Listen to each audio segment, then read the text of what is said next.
important challenge, has the opportunity to prove his mettle, and does.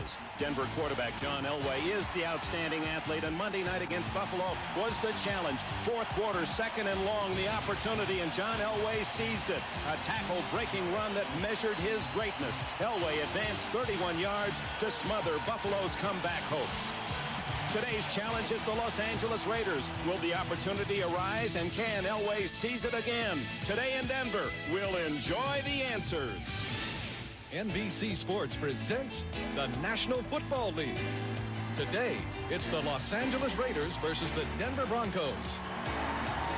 A glorious early autumn Sunday in the Rocky Mountains, 80 degrees in Mile High Stadium, 76,000 strong, to see the Denver Broncos surprisingly 2-0 with a totally rebuilt team, 18 new faces against the Raiders, a team in controversy regarding their coach Mike Shanahan. The reality is, though, they just don't stop the run. Well, they're 1-1, so it's not that bad, but it doesn't look good. They're not stopping the run. For 20 years, they dominated defense. They dominated football. Now they're getting unraveled with a running game. On the other hand, the Broncos have a newfound attack. Run the football. Take the pressure off Elway. Put the pressure on the Raider defense. And the Raiders defense will rest at the start because they've won the toss and will receive. David Treadwell, who has replaced Richard Carlos as the kicker for the Broncos, sends it on its way. Stephon Adams gives it to Bobby Joe Edmonds, the new Raider. Edmonds, a former Seahawk. And he had daylight, tripped up at the 25-yard line. And here come the Raiders and their quarterback, Jay Schrader. Rory Graves, John Giesick, Turk Wright, and Wilkerson in that offensive line. Two veterans injured, center and guard. Schrader with Allen and Smith. Willie Gauld and Mervyn Fernandez. Mike Dial is the tight end. When they go to four wide receivers, we'll see Mike Alexander and Kenny Ware.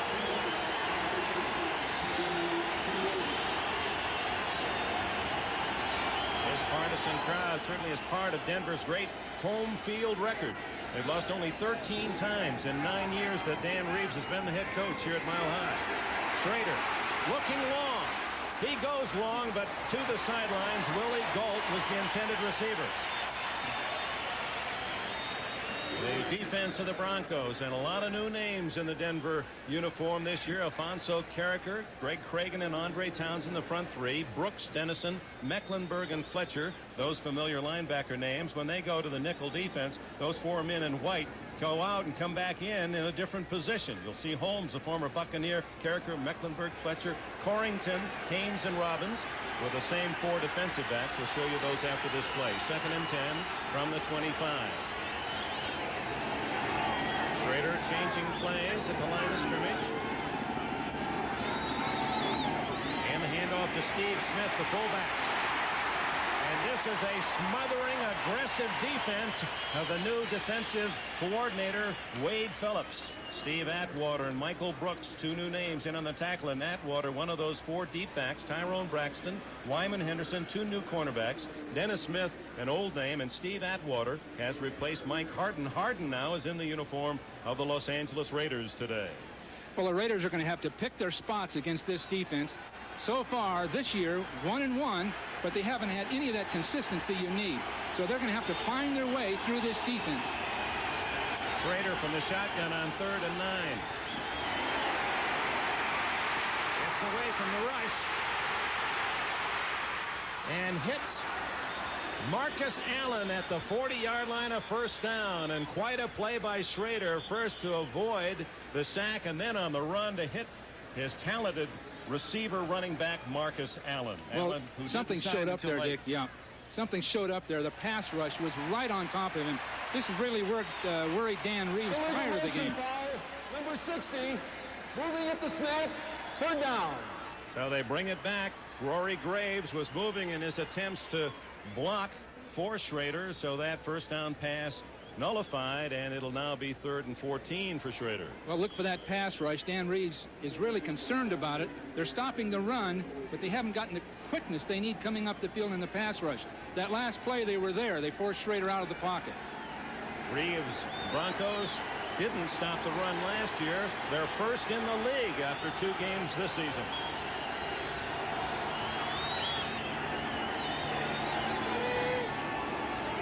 Vance Mueller in motion. They like to throw to him. He has good speed. Down the middle, wide open as Fernandez fumbles the ball. And the Broncos do not recover. It goes out of bounds on the Raiders sidelines, and they maintain possession with a first down at the 39-yard line. Fernandez is just going to cross the field deep against the zone defense. You'll notice with Schrader, he's going to have room to throw the ball. Right up the middle, he'll step into an open area and find his spots. I don't know if he really had the ball there, Dick. Kip Corrington was the man who made the hit, and then Randy Robbins could not fall on the ball. There was no control, so it goes back to last possession. The Raiders get the first down at the 40-yard line. 19-yard play. And apparently they're reviewing it on instant replay as to whether or not indeed that was a completed pass. They better take a close look at that. It didn't look like he really had control of it. There's young Shanahan, 37 years old, by far the youngest coach in the NFL. Sam Weich at 44 is 7 years older, and the next youngest is Weich. Well, the key to Shanahan, don't question he's got the talent to be a head coach. He demonstrated to us the ability to express himself. He's cool under pressure. He's thinking clearly. He has knowledge of the game, but did he get the job too early? He's 36. At 46, you know he'd be ready. At this stage of things, there's so many things that happen out of his control he has to deal with. A pretty tough job. What would you have been like at 36 as a head coach? I'd have been scared to death, Dick. I'd have just said, go out for a long one. They're still looking at the replay, the officials, and so we will as well. There's Fernandez. He had the ball. I'm sure they'll call that a completion.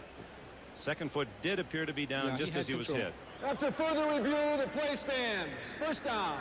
Jerry Markbright, the referee today, so it is first down Raiders at the 40. Couple of good plays made by Schrader on 3rd and long. Well, he looks better than he's looked in the past. His problem is that intermediate ball. His accuracy on the intermediate ball, that was well thrown, that previous one to Fernandez. Play action, Schrader. What a catch. Did he have control at the 40? Willie Gault.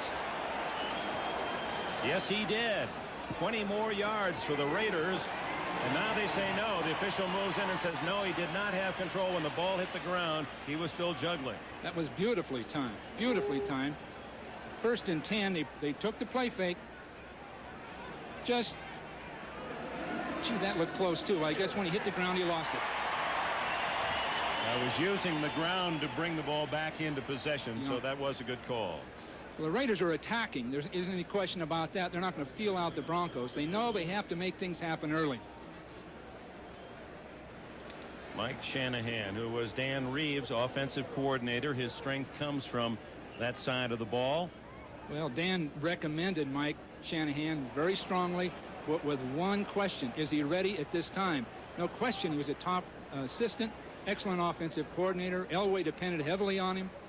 But to take a head coaching job with an organization like the Raiders, where you have to be on the money because you've got veteran football players that expect a lot of their coach. You're not just a manager. Review, the play stands. Incomplete. Second down. So back-to-back instant replay reviews, and the play stands again.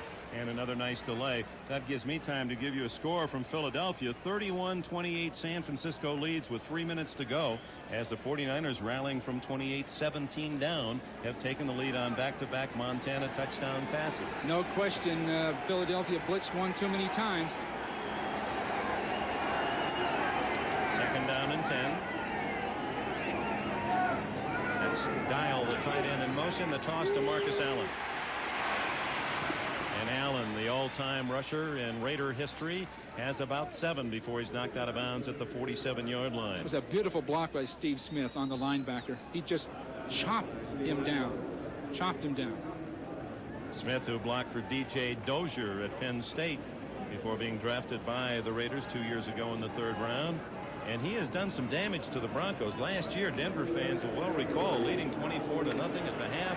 Second half, the Raiders came back, forced overtime and won, and Smith had a couple of key touchdowns in that game. 3rd and 3. Out of the backfield is Smith, and he has the first down at the Denver 43-yard line. Well, we had good protection that time again for Schrader. I can understand Dan Reeves' point because his defenders are not getting off the blockers. There's no real pressure on top of it. And just a man in the flat, easy enough. Up the field he goes. And one thing about Smith, he's developed into a good pass receiver, an excellent blocker, and he carries the ball just enough to keep the defense honest. And that keeps the heat off Marcus, because as you know, Marcus is one of the great campaigners in the game today, Marcus Allen. And a marked man for every defense in the league. So another first down for the Raiders. As they take the opening kickoff and have now marched into Denver territory. Michael Brooks can't get Schrader, misses him a second time, and finally down he goes at the 45. That'll go as a sack. Michael Brooks, talk about frustration. He had 2 shots at Schrader and couldn't nail him either time. Well, he blitzed right up underneath everything. Nobody to block him. A play pass. The back was supposed to come across, couldn't make the play. Schrader shows a lot of poise. You know, he's 4 years behind Elway in experience. He was in minor league baseball 4 years. Elway was 2 years at Stanford, 2 years with the Broncos before Schrader even attempted football. 9 games as a college football player, 9 games at UCLA up to his sophomore year. So he's made tremendous progress. Second down and 12. Fernandez, the only man that's wide. He's to the near side, and now Marcus to the other. Fumble, and Denver recovers. Rick Dennison. Oh, you don't see many mishandling of a snap like that where it just shoots right to the defense.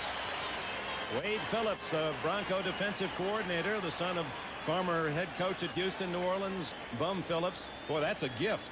Looks like Schrader was concentrating downfield, just took his mind off taking that snap. And Dan Turk, the center, kicked it forward, it appeared, right to the Broncos. Yep, there's Turk, and unintentionally. Well, we'll see a new Bronco offense now. New offense, 2 tight ends. Elway. Down the middle. Incomplete to Clarence Kay as tight end. Jeff Lee, the safety, the man replacing the late Stacy Turan. They'll work on him. Let's look at the Denver offensive unit with Elway running the show.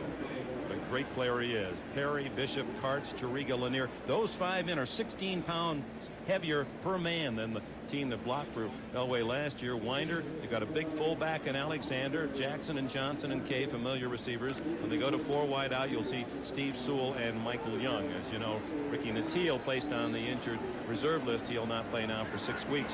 He has a fracture of the kneecap.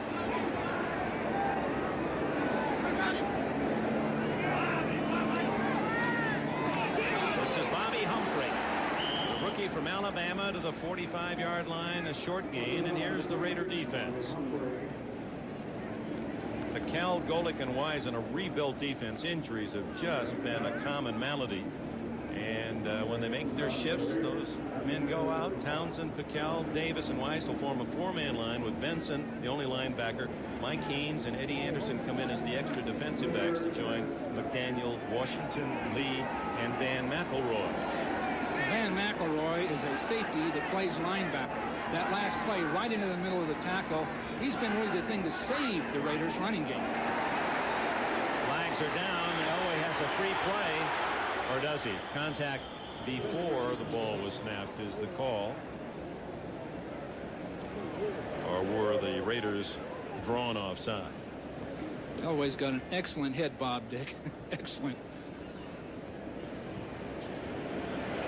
He can pull people off. He's done it his entire career. First start, number 72, offense. It goes against the center, Keith Karts, and the 5 yards back to the 40-yard line. Well, here we'll get just a slight movement of his head. I didn't really see anything, to be honest with you, from here in the replay. Bob Golick, who charged offside, apparently pointed out something. He pointed out that he's the veteran. He knows about how to approach a referee. Raiders very, very happy with Golick's performance, a Plan B free agent from Cleveland. 3rd and 13. Elway. It's a first down at the Raider 41-yard line to Steve Sewell.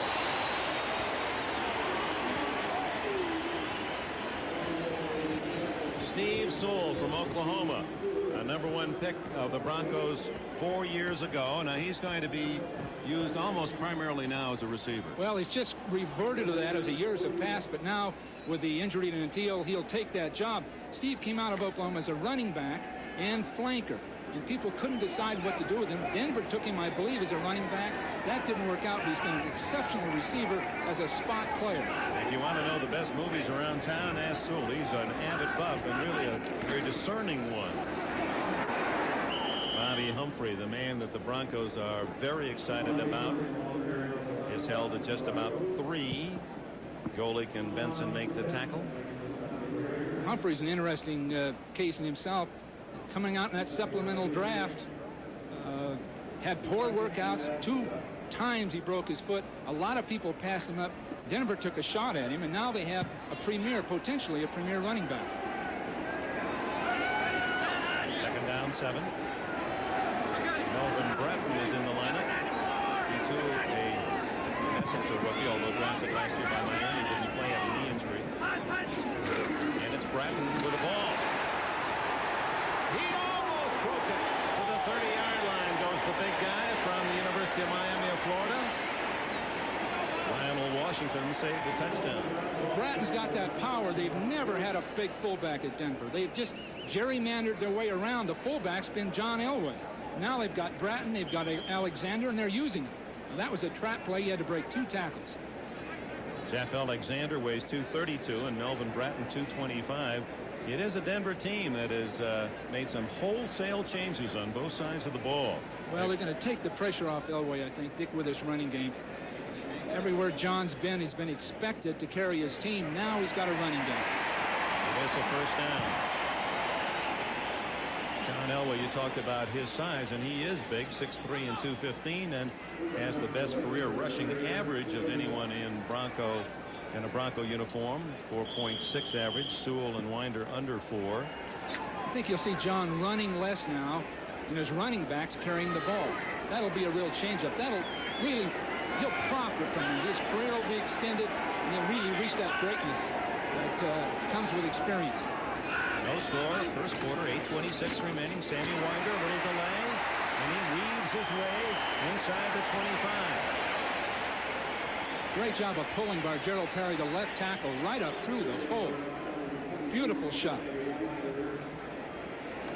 Now we're going to get a pull right up through the hole by Perry. Both these people pulling and trapping with the counter play, and you'll see some excellent movement by both people. Watch Perry right up through the field, 60, right up into his man. And, of course, we get a break off of it, and Winder gets a chance to make extra yards. 6 yards for Winder, 2nd down and 4. And tripped up in the backfield is Jeff Alexander back at the 29-yard line. We had trouble getting that one underway. Alexander, who played at Southern University. Joe Montana has now thrown 5 touchdown passes, 68 and 70 yards among them. And you see now the 49ers, the middle score, ahead by 10 at Philadelphia. Buffalo and Houston in a scoring fest. Pittsburgh has beaten Minnesota. What an upset there. The Bears remain unbeaten, and it's the Giants smothering Phoenix. Phoenix had been 2-0. Washington apparently will win its first. Tampa Bay is 2-1, and Indianapolis wins its first of the year.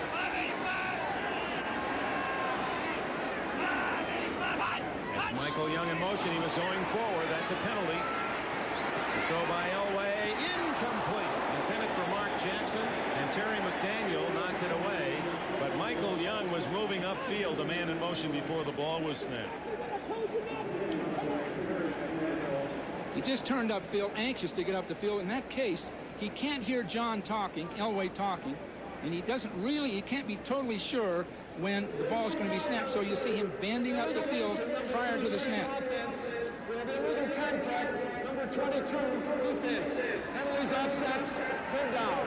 At the same time, there was an illegal contact against the Raiders, so that's a no play. Mike Haynes, the veteran, who was released by Los Angeles at the end of the summer and then re-signed in a budgetary move by Al Davis, as his contract, a large one, over $800,000 reportedly, carved about in half. But he says, I'll make up for it by getting to the Super Bowl. But what a great player he's been. He's been a great one. This is a gerrymandered front four rushing for the Raiders.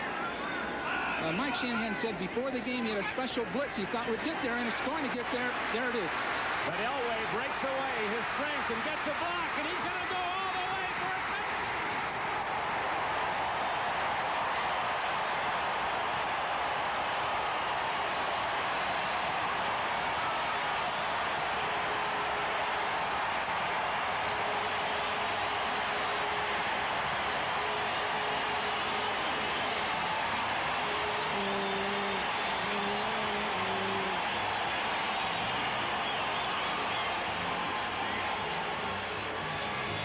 Yeah, we started today and welcoming you to Denver, talking about the greatness of that man, John Elway. And it gives you shivers when great players do great things, and Elway doesn't disappoint you often. David Treadwell, the new kicker, he hasn't missed a field goal or a PAT. And Denver, after the fumble recovery, gets the first score of the game. John Elway, 29 yards. We're getting a blitz. John's going to come forward and make people miss, then work up the field. McElroy had a sack, almost made it. I know the Raiders had worked on this figure, and they knew the pass protection. McElroy almost there. Now look at this talent. This man is not only a great athlete, but those instincts are there. Set up the blockers. He set up two great blocks on the way to that touchdown. Let's see Elway from ground level. Watch him avoid people.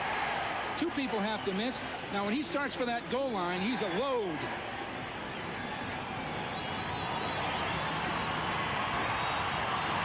Now after the fumble recovery on the bad snap, Elway gets his team in the end zone. Dan Reeves said, you want to talk about extending that long-term contract?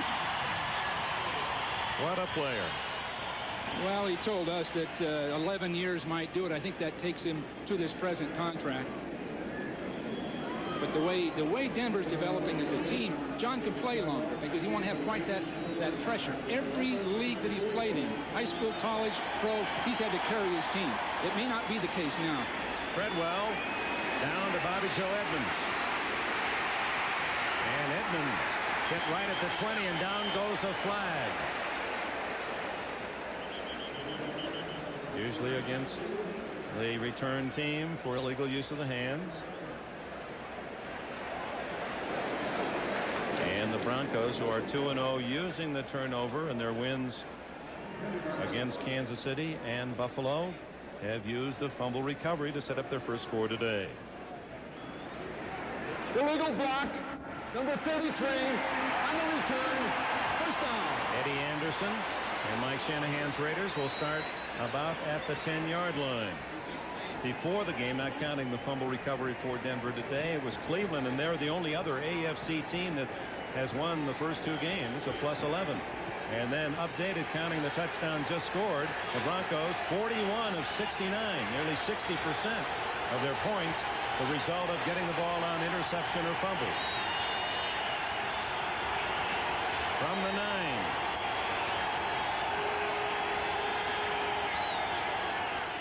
A draw to Marcus Allen. And what an effort by Allen, who fumbles, but I believe he was down. He was marked down at the 15-yard line, a 6-yard gain for Allen. Marcus has been a great campaigner, one of the great players in the league, but more importantly, what a competitor. And he's had to carry his team in a sense. He's one of the few people left from the glory days of the Raiders. There are his numbers, more rushes and more yardage than any Raider in history, still averaging over 4, 62 touchdowns rushing, and you add to that another 15 receptions, has 79 touchdowns in his career, more than any Raider.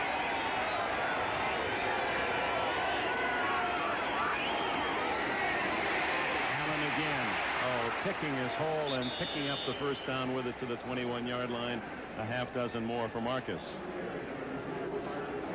Marcus Allen, as you look at him, there's another man on the Denver sidelines watching his every move, Bobby Humphrey. Bobby Humphrey, from a youngster, just watching television. They're both built the same running style, and as this day progresses, you'll see Bobby have his shots at running like that smooth, easy, striding, instinctive kind of running.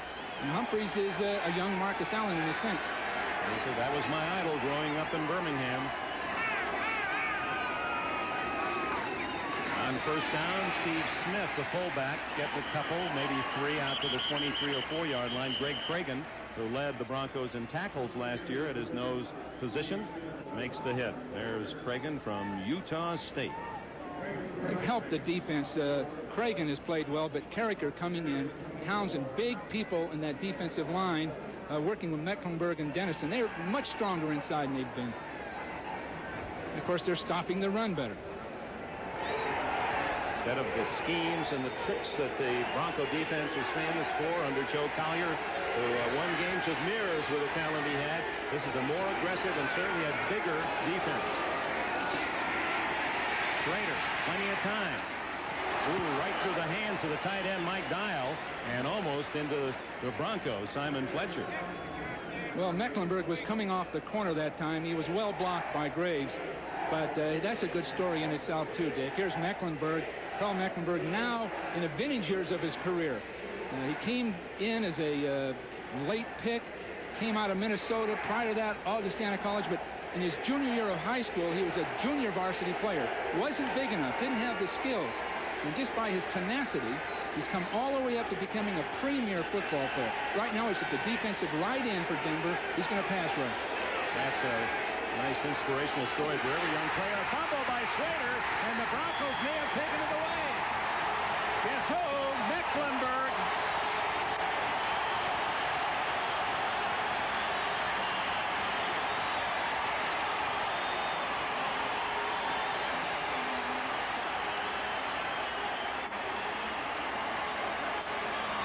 Well, the snap was mishandled, but Mecklenburg had so much push and drive, he put Graves right back into the quarterback.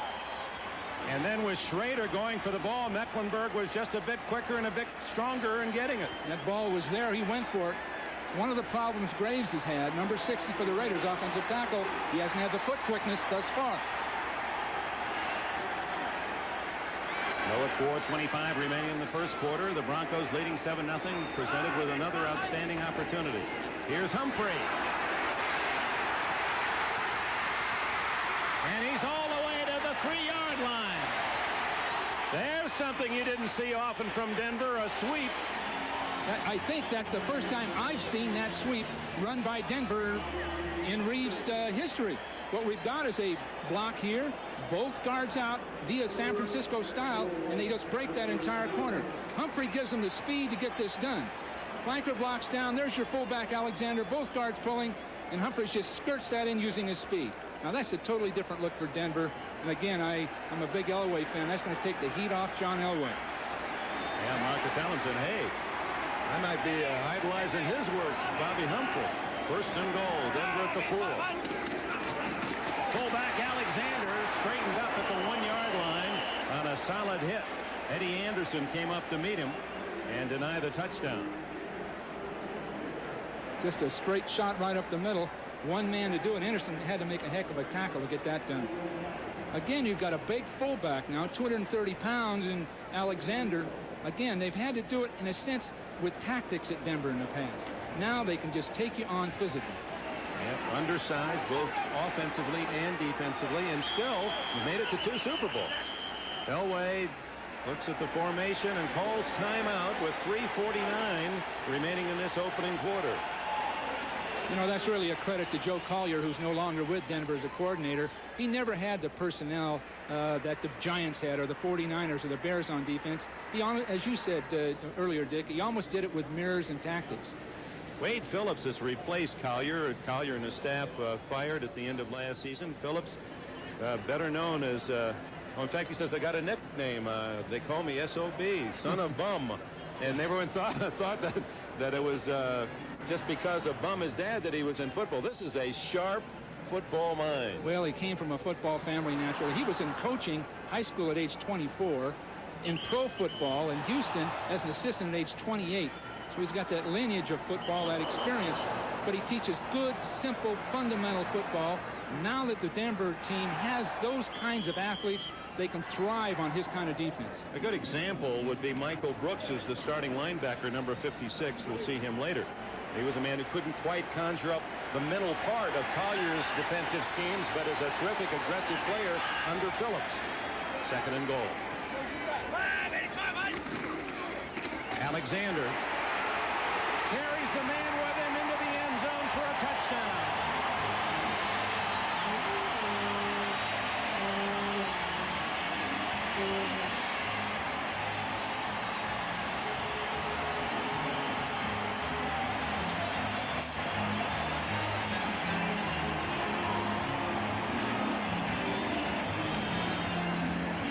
Now there's the difference between Alexander, 232, and a 200-pound back that used to try to get it in for the Broncos. The big guy just carried in the defender. That's so important. In the past, they've had to go to Elway, play passing, or bootlegging. And if they can make this breakthrough at Denver, then they're right back in the Super Bowl picture.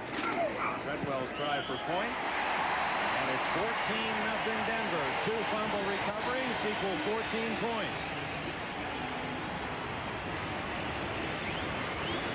We've got a replay with the guard pulling to the outside. A super block by Humphrey.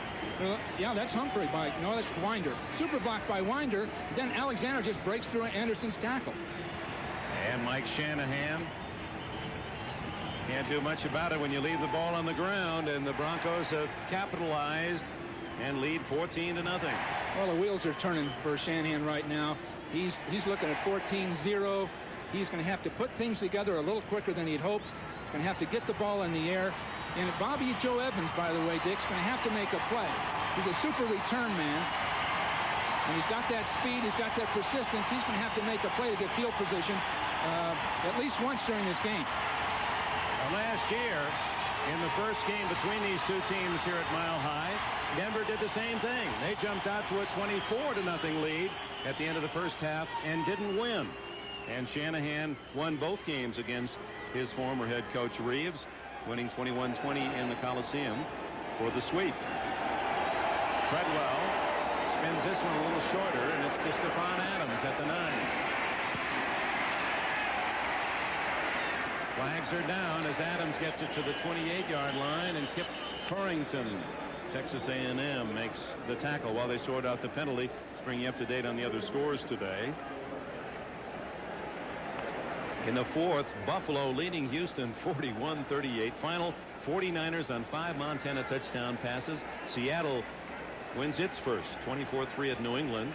The upset of the day, the Steelers over Minnesota. The Bears outscore Detroit. And the Giants hand Phoenix its first loss. Washington has its first win. Tampa Bay is 2-1. Indianapolis has its initial victory. Late games, Jets lead Miami in the first. San Diego 7-3 against Kansas City at home, and the Rams, a good-looking team. We saw them last week beat Indianapolis, lead 10-0 at home against the Packers. So you're right up to date. Here it's 14-0 Denver with 3:36 remaining in the first quarter. What do you think you're saying about Chuck Noll now? Come right back with that win. Minnesota is supposedly a Super Bowl contender. Great win for Chuck Noll. And the Vikings lose their second in a row. Fernandez in motion, and Smith the fullback, and a flag goes down. Greg Cragen was down in the bottom of the pile for Denver.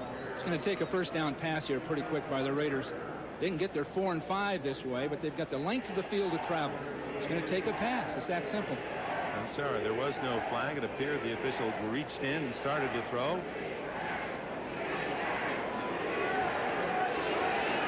Down and 7. Galt, the speedster, is to the near side.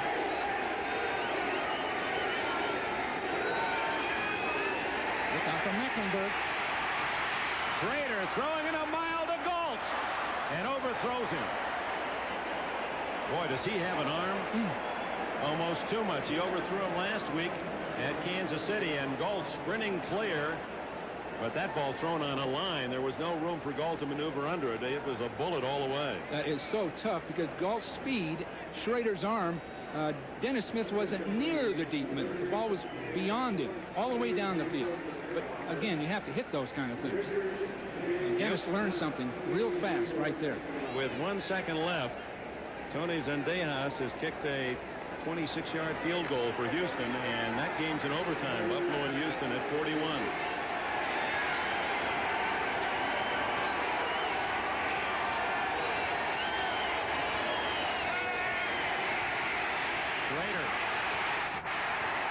the tight end dial, incomplete. Could not hang on to it. So 14-0 to the delight of these Denver fans. Let's go to New York and Bob Costas. Dick, this is the game you were talking about a moment ago. 3 seconds on the clock. Tony Zendejas from 52 yards out. He drills it home with plenty to spare in a game that'll take about a half hour to recap. It's been so wild once it's finally over. 41 all. They go to overtime in the House of Pain. It's a beauty. So we're going to try to get permission from the National Football League front office to extend the halftime show to 45 minutes just to get in half the scores today. It comes down to Ken Bell, and Bell is hit at the 47-yard line. Jeff Gossett's kick, 46 yards. Let's tuck in some baseball scores of note, importance, as the pennant races come down to the final weeks. Baltimore a game back at Toronto, trailing the Yankees in the 9th. Toronto and Milwaukee tied at 2 in the 6th. Oakland apparently is going to make it, but not locked up yet. They lead Minnesota, while Kansas City and California are winning, but the Angels are 4.5 back, the Royals 5.5 out. Good field position again for Denver. Winder. He's to the Raider 45, a gain of nearly 8. Well, that's the heart of the Raider defense is weak. Golick is playing excellent football, going down the line of scrimmage to plays, but both his linebackers, Shipp and Benson, aren't attacking the guards when the guards come out to block him. We saw that in previous 2 games. There's all kind of running lanes up behind Golick on either side of him as he tries to go down the line of scrimmage. Basically what we're seeing is we've got a great player, or at least a very good player in Golick, very, very average players at this point in both those inside linebackers. Second down 3 as they mark it at the 46. Elway tries a deep one to Jackson. Touchdown.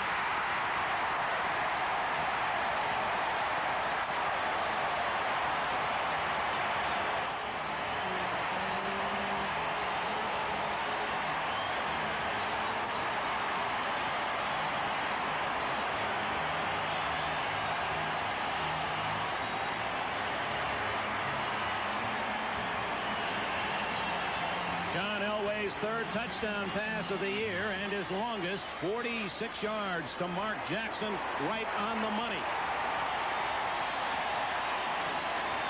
Al Davis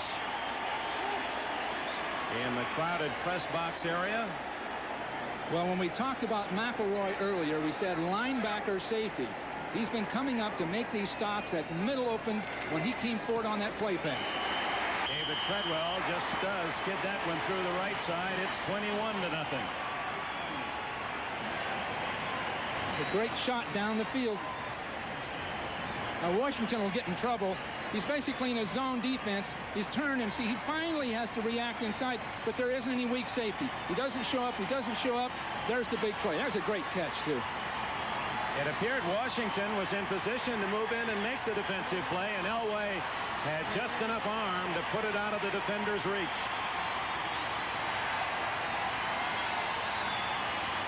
21-0 with 1 minute 43 seconds left in the first quarter, and do they love it in Denver?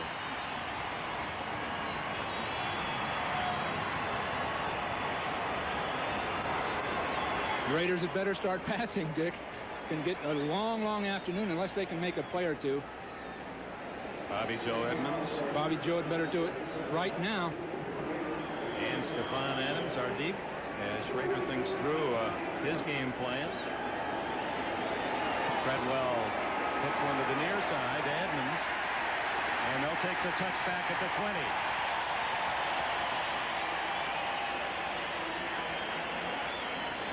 We're going to get a post pattern here, Dick. McElroy's going to be looking the other way with a good play fake inside. We're going to have a big hole in the defense with Washington isolated down that field. See McElroy just turn his back. Now it's too late. And that's a concentration catch because Washington reached in just a little bit early. Mark Jackson, really a happy-go-lucky guy. He's got one of those terrific smiles. And He's got that enthusiasm, almost naivete of a young man. He says, but you know, for the first time, I think I'm a veteran. I can actually say I'm a veteran. I feel like I'm a part of this whole thing, and it's not just a dream. Well, the confidence oozed out of him. Screen to Marcus, and he's got some blockers. And dives out to the 30-yard line. It'll be, depending on the mark, close to a first down. Think of Marcus now. When Bo Jackson returns, Marcus is now a fullback. And this great campaigner who gives it everything he's got throughout the game, throughout the season, in a sense has carried his team when they've lost some of that great talent over the years. He's going to have to play fullback in a few weeks. And I can't say that it's the wrong thing to do, but Marcus has to be a big guy to be able to accept that.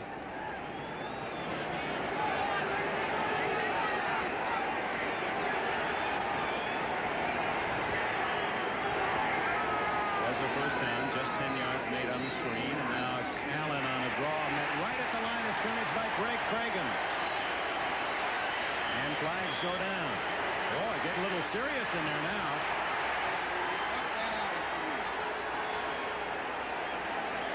68, Rory Graves, and 71, Greg Cragen of the Broncos.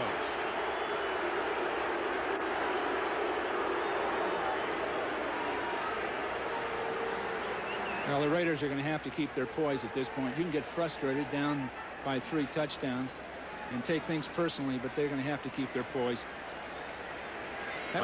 Mike Shanahan went through a tough preseason, lost all 4 of the Raider games, then came out, won on opening day impressively against the Chargers, 40-14. Lost a tough one. They could have won last week at Kansas City. At least that's how they felt. A drive at the end of the game by the Chiefs won it. 60 yards of the drive on penalties. And Shanahan, the rumors in Los Angeles have been frequent that he is in trouble. Personal foul. Unnecessary roughness, number 32. Offense. It's still first down. Well, Marcus Allen didn't like what happened, and he apparently, after being tackled, let's see, does he kick? Yes, he kicks Craig. Oh, right in the face he kicks Cragen. We're playing that back and forth. He didn't kick him that many times. No, I hope not. Boy, that'd be like a Sugar Ray Leonard jab. Yeah, Mike Tyson uppercut. So nothing going right for the Raiders.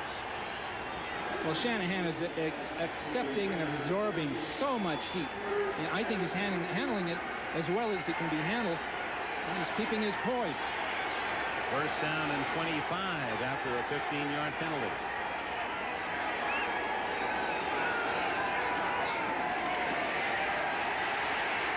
Screen to Allen, and Mecklenburg gets him.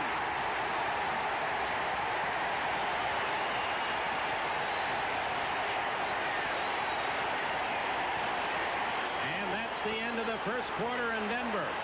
And all orange, 15 minutes. Well, that is personifies what's happening with Denver right now. You see Mecklenburg's drop, good position, the ball's thrown. Nobody to block him. Screen pass. People are out there late. Just ill-timed screen pass. And, of course, when you start doubling up on screen passes, Denver senses it. They're all over him. Oh, Mecklenburg, a Pro Bowler, makes the big play defensively at the end of the first quarter. And the Raiders now trailing 21-0. Look for a new direction to go, and they'll start from the other end of the field. Davis, the general partner, who's been a coach, a commissioner, the owner, the manager, and they say he's been drawing plays and sending them down to the sidelines. Do you believe that? Well, I'm not sure he did that, but I'll tell you this, the formula works. He's had 3 Super Bowl wins, 4 Super Bowl appearances with this formula, so it couldn't be that bad. He's the most knowledgeable man in the game today. When you took the comprehensive part of football from the briefest and simplest skill to the most important administrative areas of it. But with that comes some luggage as well. You know that you're going to be the head coach, that he's going to do a lot of the coaching with you. He's not going to leave you totally alone. No, he's always done that. He's got a great football mind, but it puts tremendous stress on the staff. They have to understand it. When he makes requests, they're directions, and they come at any time in the week. They're always very good, but it takes someone else to implement them. But Tom Flores lived with it, won 2 World Championships. John Madden developed as a great coach under Al Davis. So you can't say that it's all bad. But the problem with it, when you take a very young man like Mike Shanahan and put him under that heat. That's when you have your problems. Can Mike handle it? It's interesting, both Madden and Flores have called Shanahan this season saying, hey, it's no different than when we were there. Hang in there. I mean, we went through it too. And it can be gut-wrenching to have that heat because you know the man's virtually always right when it comes to football. Second down and plenty.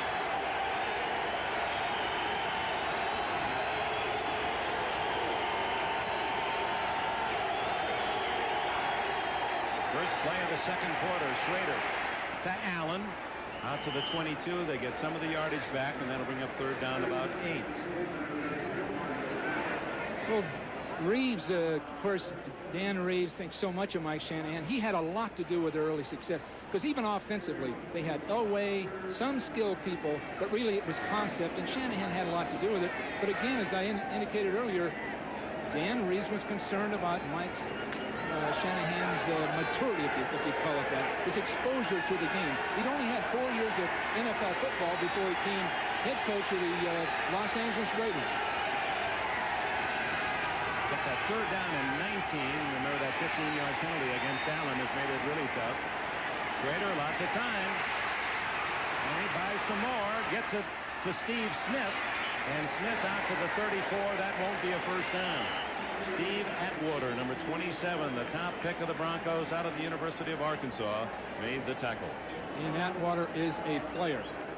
He was considered really behind Oliver the second best defensive back in this last draft. Deion Sanders and this man. Right, and then you'd meet him, and you'd really get an appreciation for what he could do for your team. He's bright. He's a college graduate in banking and business. But more importantly, he's got leadership qualities. Jeff Gossett sends a tailing spiral to Ken Bell. He has trouble, and he's hit just as he catches the ball. He did not call for a fair catch at the 17-yard line. Stephon Adams there for the Raiders. 50-yard punt by Gossett.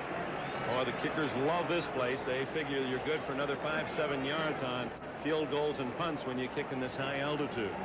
Those guys returning those punts, Dick, know that ball's going to soar. It's going to take a while to get there, and that coverage is right down underneath it. Skyline of Denver, Colorado. What a glorious day it is. 80 degrees as you look at the other scores. And there's the big one. Buffalo-Houston, the first game of our NBC doubleheader for much of the country. Tied at 41 in overtime. There are the late games. 21-0 Denver. And the fullback Alexander out across the 20. Bill Patel tripped him up. Again, they're breaking behind Golick, and they're going to do it all day because they're not getting people filling. Either Shipp or Benson's going to have to fill that backside hole when Golick starts down the line of scrimmage. They're breaking back, getting a 4 or 5 quick yards before the safety, McElroy, or one of those people get up to make the stop. In other words, when Golick makes his charge, whether it be left or right, and rides down the line of scrimmage and occupying the blockers, somebody's got to come in on his backside, one of those linebackers, and fill.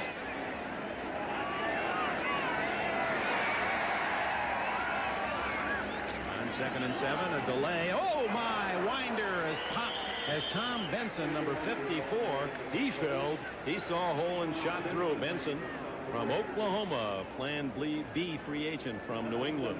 Well, the Raiders have tried to help their team to refurbish it with Plan B people. Emmanuel King, Benson, Golick, Shipp, all these people are Plan B, become free agents with other clubs, sign for big bonuses.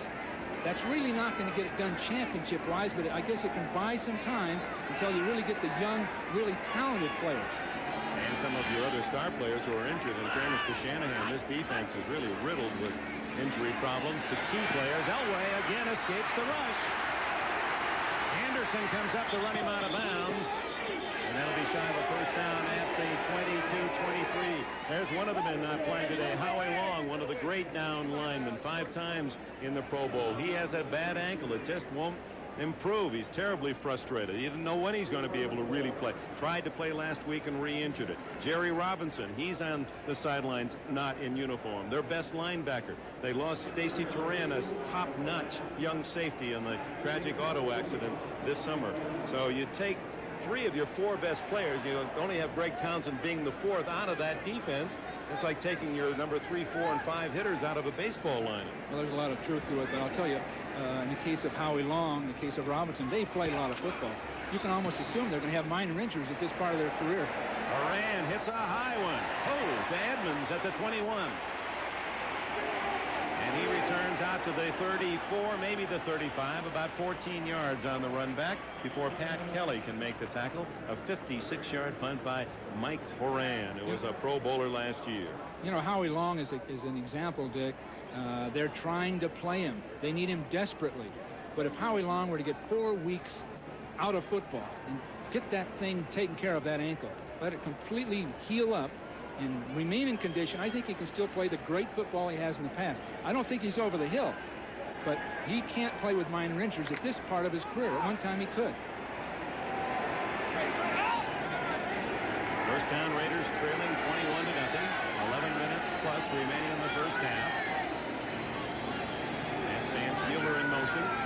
Has good deep speed, and they like to throw to him. This one underneath to Mueller. Gets back up, and Simon Fletcher and Mecklenburg meet him at the 42-43. A gain of about 9. Yes, we have to continually throw to try to get field position. All the way through this, the Raiders have started with bad position and failed to really generate much. They're going to just have to throw the ball down after down. Their protection's pretty reasonable. They're getting a zone defense. They have a pretty good idea what Denver's going to run, a single, what they call cover 3 zone. So they just began to methodically attack that. They've got a chance to get back in it. Schrader and Berline is back up. No, they won't see many man coverage. And the Bronco defense, they're a zone team. Second down 2. Marcus shooting up the middle near midfield in the first down. Well, he's got healthy legs, quick legs, because he didn't go through the rigors of the summer training. As you'll recall, he didn't sign until the final week of the preseason. Sometimes you wonder whether the training camp's necessary at all for a Marcus Allen. I'm sure that's how the Raiders felt. Shouldn't say he signed, should I? He just reported because he wanted to play. He's trying to negotiate with Al Davis. One of the key parts of that negotiation is he doesn't want to play fullback when Bo Jackson comes back. I think that's what he's been holding out for. I don't know what kind of concessions he got, if any. He wants the team to win, but that fullback spot, he's not built for it. On first down, Schrader. No one there except the Bronco. Atwater gets a gift. 40, 50, and he's out of bounds at the Raider 43. Steve Atwater.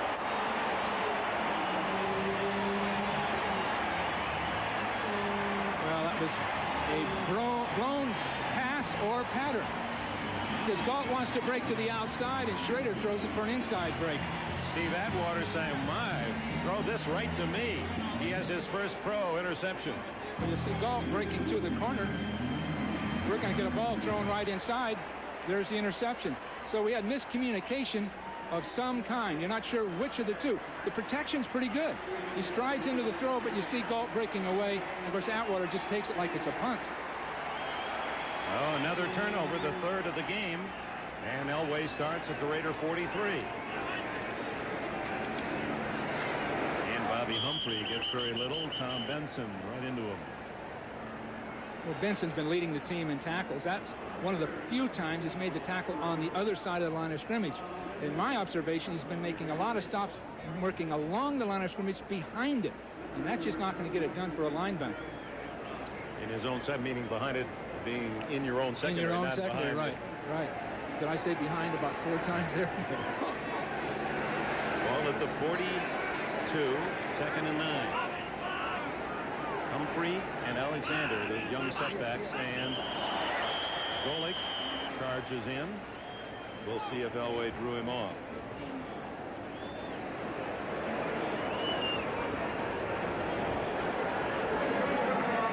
This time it's against Golick. 2 fumbles, one that stopped an opening drive by the Raiders, and another deep in Raider territory have led to Elway scores. Elway took care of the third himself on a 46-yard bomb to Mark Jackson. Make it 21-0, and now they have the interception by Atwater as they look for more. Well, both Piquel and Wise, the 2 defensive ends for the Raiders, are tall, angular, spot player type people. And right now they've got key roles with no one to back them up. Doesn't have to play the entire game. It's tough to take on those big tackles. Here's Humphrey. looking for the first down and will be close at the 33-yard line. Golick made the tackle. Well, speaking of desperation, you see number 52 in your picture for the Raiders. That's Lyndon King, the veteran linebacker. He got a call earlier this week out in Honolulu, where he lives. Says, we want you back. He had been cut by the Raiders at the end of summer training and thought he's looking for new life. The former cow chip throwing champion out of Colorado State nearby. So he said he'd come back, give it another shot. And King's going to play a lot today, even though he's only been back in practice 2 or 3 days. Well, he's a big hitter, and the players' entire roster like him. 3rd and 1. Humphrey. Diving what will be close to a first down while they measure it out. Let's go to Bob Costas in New York. All right, Dick, we're looking in now on the Astrodome. Tony Zendejas, who moments ago forced overtime with a 52-yarder, can win it from 38, but he hooks it wide to the left. It was his second try because moments before a 43-yard attempt was blocked, but Buffalo was offside. Zendejas got a second chance, couldn't hit it. They play on. About 10 minutes to play in OT. Dick? Boy, not enough scoring in that one, Bob. All right, we'll keep you abreast of that game as we go back to action here in the second period. We're at the midpoint of this second quarter. It was a first down, and Humphrey is hit immediately by Golick. The veteran from Notre Dame charging through and makes the stop on the rookie Humphrey. A loss of 3 or 4. It's hard to believe he'd be available from Cleveland after such a great career. But you see the quickness around behind the block. Very few people can do that. He just skirted around behind the center and beat the guard to the point of attack. So that quickness and that experience pay off. My guess is he's such an interesting, colorful guy that Cleveland got sort of bored with it. But coming to the Raiders, he's in his own element. That's right. He really does fit the image. Yeah. He's a good guy, Bob Golick. Destined to be a Raider. He was warming up before the game today and listening to his Walkman. Elway throws out of the backfield, incomplete to Vance Johnson. Johnson turning a bit late. The ball was there before he really had a chance to sight it. Terry McDaniel on the cover. It'll be 3rd and 13. Elway had an unblocked man. He had to get rid of that ball quick. Vance Johnson, the Bronco artist. He's a talented man, not only in uniform as an athlete, but his work on the canvas. And we get a chance later, we'll share some of his latest with you.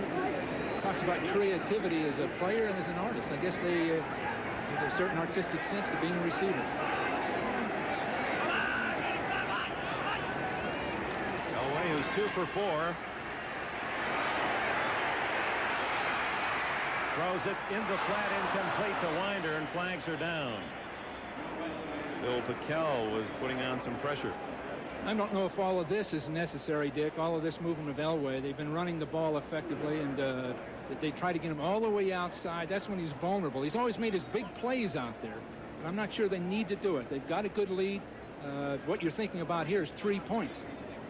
If you can just make a 5-yard gain, you can kick a field goal, you've got 24 points. Penalty is against Denver. Failing, number 23, offense. Penalty decline, 4th down. 4th down and 13 from the 35. David Treadwell has never made one over 50 and is not going to get a chance here as Mike Moran, the punter, comes on for Denver. And that's one bit of strategy that sometimes people overlook. Just 5 yards more there, and you'd be going for that field goal. Instead of 52, it would have been a 47-yarder. You've got a shot. Bobby Joe Edmonds back at the 10. Moran, who is superb at kicking the ball inside the 20 without the touchback. In fact, he didn't have a ball in the end zone on the punt until the last game of the year in 1988. Went the full season keeping the ball in play.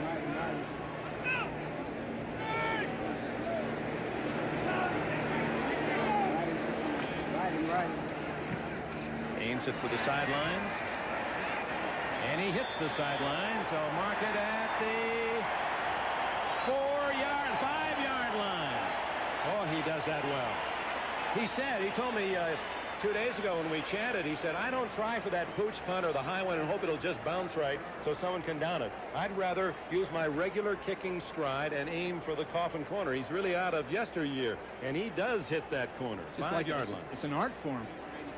Looking ahead to next week here on NBC, it all begins with the gang in New York at 12:30, NFL Live, Denver and Cleveland. Cincinnati could be a battle of unbeatens. They're the only two teams without a loss on the AFC side. Cincinnati, Kansas City, Miami at Houston, Indianapolis. That's if Houston and Buffalo ever finish.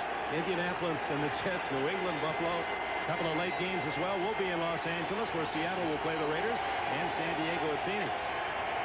So from his own 5-yard line, Schrader. Marcus Allen gets out to the 10. And finally, Dennis Smith, a former Trojan, and maybe a little too much on the part of the Broncos to wrestle Allen down. You know, that Denver-Cleveland game should be a great one. With Bud Carson coming in, they're playing defense. They've got the quarterback. They're in Cleveland. This will make it again tough on Denver. Cleveland, of course, playing Cincinnati tomorrow night. It is against Dennis Smith, a bit overzealous and trying to drag. That was one of those prideful tackles where the back won't go down, the whistle blows, and the defensive player doesn't feel like he's completed his job unless he wrestles down that man with a pumpkin, and Dennis Smith gets the penalty. Well, between those two safeties, Smith and Atwater, you've got two big hitters. Smith with that experience, Atwater with that young enthusiasm. That's so much of football now, the two safeties stopping the run. First down to the Raiders at the 26. Marcus again.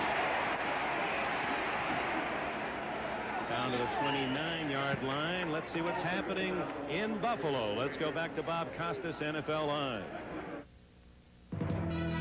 Here's the way it ended, Dick. After they had dodged a bullet when Zendejas missed the 38-yard field goal that could have won it in overtime for Houston, it's Kelly to Andre Reed. He weaves his way into the end zone, 28-yard score. Both Buffalo victories this year have come on the last play of the game. They win in overtime, 47-41. What a beauty this one was. Back to Dick and Bill. Bob, those are the kinds of wins and losses teams don't forget easily. They sometimes lead to championships or disappointing years. Marcus Allen rarely disappoints with the ball out to the 35. A yard shy of a first down brings up 3rd and 1. So Buffalo goes to 2-1 after they lost Monday night to this Denver team, and the Houston Oilers are now 1-2. You know, Granville talking before the game about I'm not sure what that label is they have in Cleveland now, or excuse me, in Houston now, but how their defense was going to do it. 47 points. Boy, the scoring, as you mentioned last week, incredible. The high number of points being racked up by teams around the NFL. Short yardage, 3rd and 1. Marcus already with 40 yards, figures to get the call. It is Allen off the right side, and he gets nearly 5, and a first down near the 40-yard line. A sliding, smooth runner.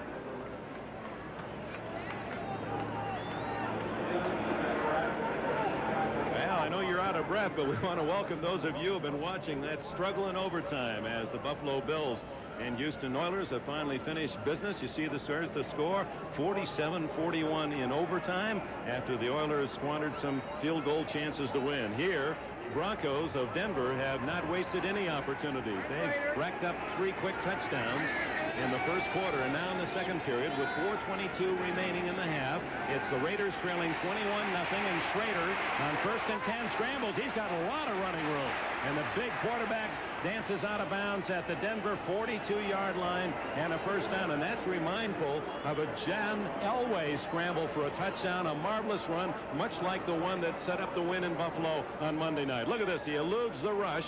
He should have been brought down there and calls out the traffic and makes the final 5 yards like a fullback, and that gave the Broncos their first touchdown of the game. Well, that was vintage John Elway. He did it last week. He'll do it every game. There'll be one run somewhere that'll make a difference.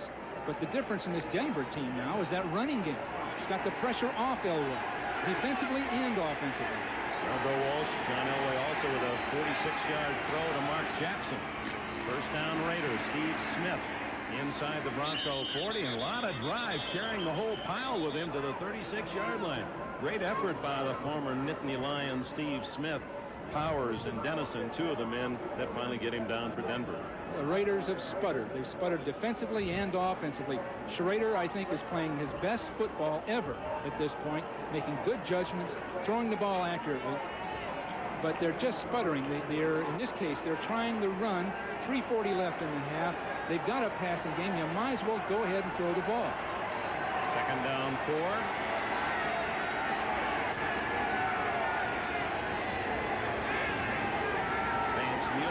Smith out of the back. Play action. Schrader. Fletcher knocks the ball away and recovered by Cragen. A flag is down. We'll see if the play counts. Greg Cragen falls on the loose ball, but it was that man, Simon Fletcher, from the blind side that stripped Schrader. Fletcher came off that backside. Number 60, offense, decline, first down. Rory Graves trying to pick him up, and Rory doesn't have the quick feet. And it's a play pass, faking a run. Graves trying to block a real quick man in Fletcher. And the 4th turnover for the Broncos, who lead by 3 scores. Because of the turnovers, the Broncos with 4, the Raiders with none. Denver started an average near midfield, while the Raiders beginning inside their 20. There's the big reason. 3 fumble recoveries and an interception by Atwater on a misthrow by Schrader. Or misconnect with his man Gall. It was right to Atwater. And Elway's looking for a big one. Goes sideline, and it's Melvin Bratton, who's to the 41-yard line. He's a part of the new faces look here in Denver. The excitement that youth has brought. 18 new players. 13 of the 18 are either rookies or first-year players. Bratton, one of them. He had a serious knee injury in the Orange Bowl his senior year with Miami. And then the Dolphins picked him in the draft. He never signed last year, went back into the draft, and Denver took him in the 7th round. He's brought his 225 pounds and great hands for a fullback to this Denver team. He's just one of a few. That total turnover of this team is occurring.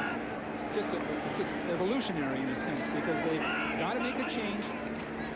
Down on both sides. There's another man, Bobby Humphrey. He's got speed, and he's got some moves.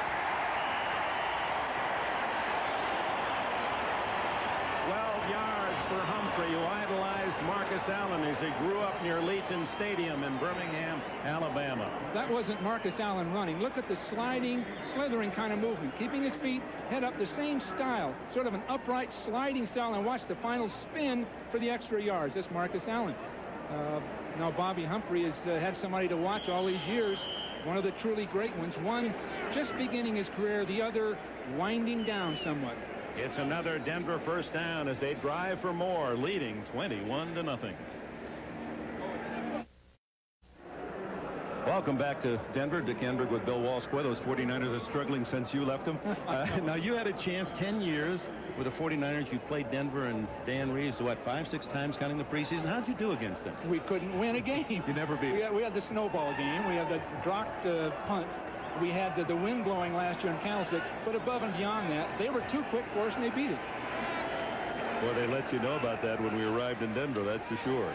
Here comes Elway trying to add to the 21-0 lead, and Bobby Humphrey has the catch out of bounds at the 20-yard line. Jackie Shipp, the tackler for the Raiders. Here's a young kid from Alabama who grew up, as we said, near Legion Stadium as we get a little push and shove. Nothing serious. And used to sell Coca-Colas, he told us, at Legion Stadium. He said, all you hope for is to have a good day of sales so that you could quit after 3 quarters and watch the game in the 4th. And I asked him, I said, well, did you always want to be a football player? He said, no. My mother said I should be a musician. He was a trumpet player, pretty good trumpet talent, all through elementary school, and had to sneak away to play in his first football game. That's a familiar story. And he said, the only way I could win my mother's way, I was the most valuable player. I brought back the trophy. Brought back the trophy. He said he tried the trumpet just recently.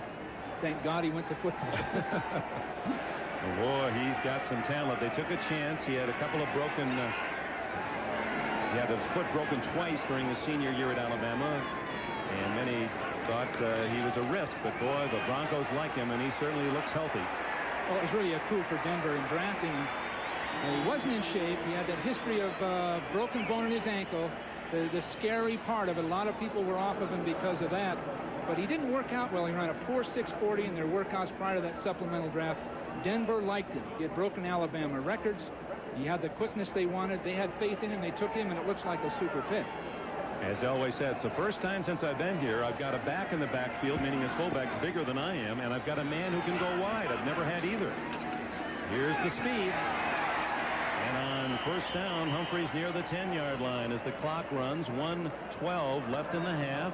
21-0, and Elway has 2 timeouts left. I don't think this is one where the Raiders can come back, Dick. I know they did a year ago. Different kind of game.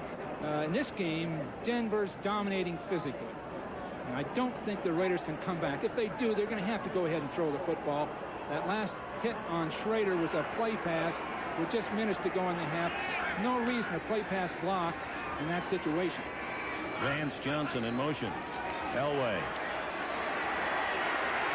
gets away again and throws for Jackson. Touchdown.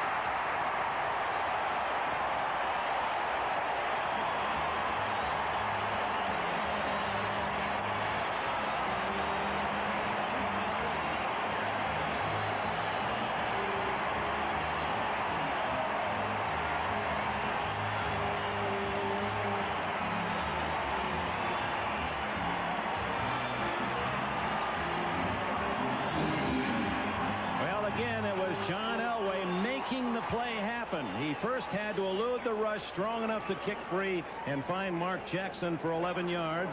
He had hit Jackson earlier on a deep post for 46 yards and a score. This is one of those plays that are spontaneous that Elway's done probably since he's in the 7th grade.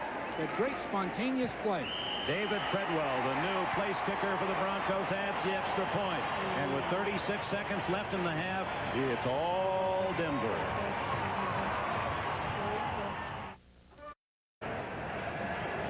Well, what Elway does is come up underneath to the outside. Meanwhile, Mark Jackson's running down the field in normal pattern. He breaks. Elway throws all the way back through the traffic. Super spontaneous play by Elway. Up underneath to the outside, but watch Jackson. He knows just what to do, breaking back inside. Nice touch throw up over the top. That's greatness. Elway running and throwing the ball has had a remarkable first half, and the 28-0 score reflects that. A long attempt by Edmonds. He gets to the 19-yard line, turning it out of his own end zone, and it'll be first down for the Raiders at that point. Well, the right way here in Denver is the Elway in this first half, running and throwing 28-0. Back at Mile High Stadium, rebuilt and revitalized, Denver leading 28-0 and capitalizing on the turnovers. 4 of them, and 3 of them resulting in touchdowns, as they picked off 3 fumbles and an interception against the Raiders. 31 seconds for Schrader and the Raiders, and trailing 28-0. They're going to try for something. They send 3 wides to the left, and then they screen it up the middle to Marcus Allen. He has a terrific talent, but gets only 11 yards out of it and fumbles, and it goes out of bounds. That was a live ball. What a player. Stops the clock. Marcus, with that history all the way through from University of Southern Cal to this, just great competitor with stamina, win or lose. And we've got greatness on the field in Marcus, and certainly in John Elway and Mecklenburg. Time running out on the Raiders. Catch by Mervin Fernandez, and he's whistled down by Atwater, the 6'4", 215-pound rookie safety. And that's the end of the first half, and the Bronco fans loved it all.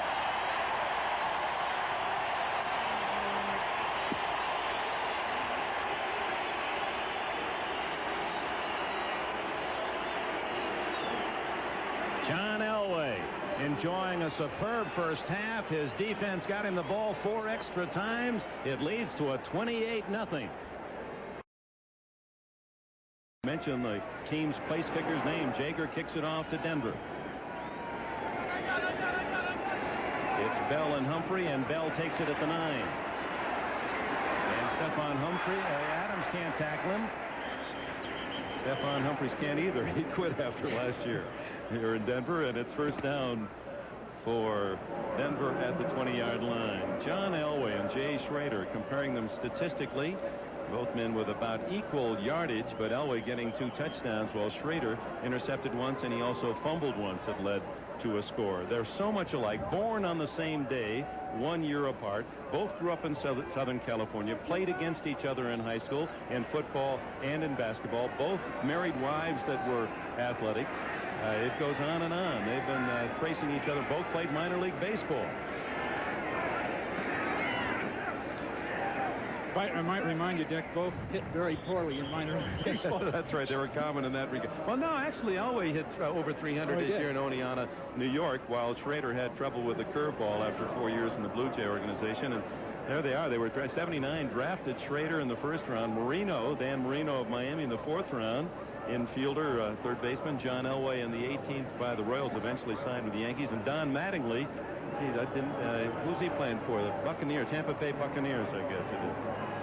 Schrader started late, and he's in pretty good shape now to become one of the better quarterbacks. Second down, 6. No reason to take any chances, Denver, and so the Raiders will play defensively that way. Humphrey gets another yard or two. He led the Broncos in rushing with 41 yards in the first half. Marcus Allen had 44 to lead the Raiders. Well, now it's time for the Denver running offense to show. 28-0. Obviously, they've got a commanding lead. They can use the clock, develop that running game, and this is the time to take a look at these offensive linemen and use different combinations of blocking, different combinations of plays. They'll have them on tape. They have a good chance to utilize them. Meanwhile, the Raiders are desperate. They've got to make big plays. They've got to come up with something real fast. Sometimes Elway in this situation will use a draw of the shotgun. No, that won't be the case. 3rd and 4. And it's intercepted. Lionel Washington. And Washington heading for the end zone. A Raider touchdown. Well, he made something happen. That was the blitz that Mike Shanahan talked about before the game. A 3-man line in a nickel situation, bringing a man off the corner. In this case, it was Van McElroy. Put the heat on Elway. Elway threw a bad ball. First bad ball of the day. Shotgun formation. McElroy will come from the left of the screen. John's in pretty good shape here, but you see 2 defensive backs on him, and that's just a bad throw. John threw it off the back foot. Again, the running game is critical now. Use the clock. 3rd and 5. Take advantage of it. Oh, it took the Raiders a minute and 41 seconds to score here in the second half as Lionel Washington gets a 32-yard touchdown. At 17 career interceptions, and that's his second touchdown. Adding the extra point is Jager. And if the Raiders needed anything to cure all the wounds and make them feel better, that was it. Lionel Washington with a quick score on the turnover.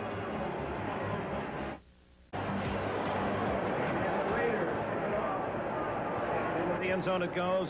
Ken Bell sits it down for the touchback at the 20-yard line. Let's go back to the touchdown interception by Washington. Well, what we got was a blitz from the outside from both defensive backs. Elway looking upfield with an automatic throw outside, but he just lost track of his receiver. So we see 2 people coming right up the field. Lee's really unblocked, and we had too deep a pattern for the throw, so it was really hard to understand, other than just being sort of reckless when that running game should have been utilized. Let's see what they do now. Go to the running game, John. Go to the running game. Washington with his second career touchdown with an interception. And now on first down at the 20, tackled is the fullback Alexander.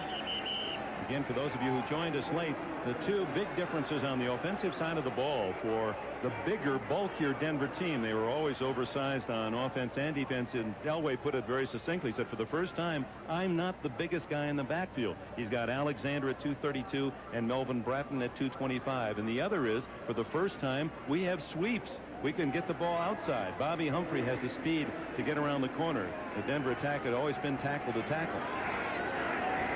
They've got the big blocker, the fine running back, a bigger line, as Dick indicated. The pressure's off. Here's the sweep. Here's Humphrey. And he cuts it upfield in a hurry and has the first down.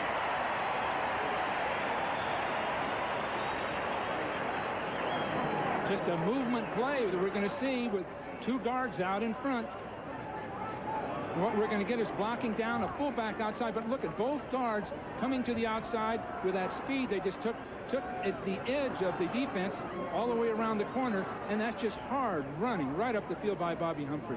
That's what they were looking for in a runner. They finally have it. Of course, the pressure's off John Elway. Every team he's been on, from high school, Granada Hills in Southern California to Stanford, every team, he's had to carry it and be expected to win, even his Super Bowl teams. With this kind of a running game, it puts Denver in the big-time slot, so to speak. They've been in the Super Bowl, but now they'll be able to compete with the big physical teams. There's the ice truck. Gerald Perry, 305-pound tackle down on that last play. Now they got outside with Humphrey for 10, and now they get 5 with a power back Alexander. Timeout for the injury. They to go to that running game. They got the two young men in there. Alexander, and it's play action to him, and then the throw outside to Humphrey, the other back. And Bobby Humphrey is a talent. He has a first down at the 46. Zeff Lee and Lionel Washington make the tackle. Just combining that trap play, they've run 3 different times I can recall with the play pass. Pulling guard, fake up inside to Alexander. Humphrey's outside. Problem.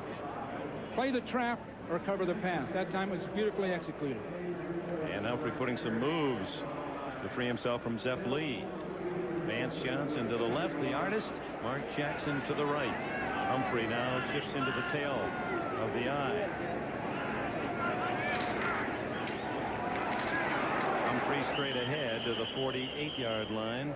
Gerald Perry working on his lower left leg or knee. Jim Jariga's own teammate, and a pilot landed in that leg, and they're working on both sides, testing the knee strength. One of many nicknames on this Denver team, the Ice Truck, is there's the Duke and Big Money, and there's Ice Truck, Big Dog, Smiley, Chubb, Sluggo, Gumby. The Smiling Assassin will put the names with those monikers after this play.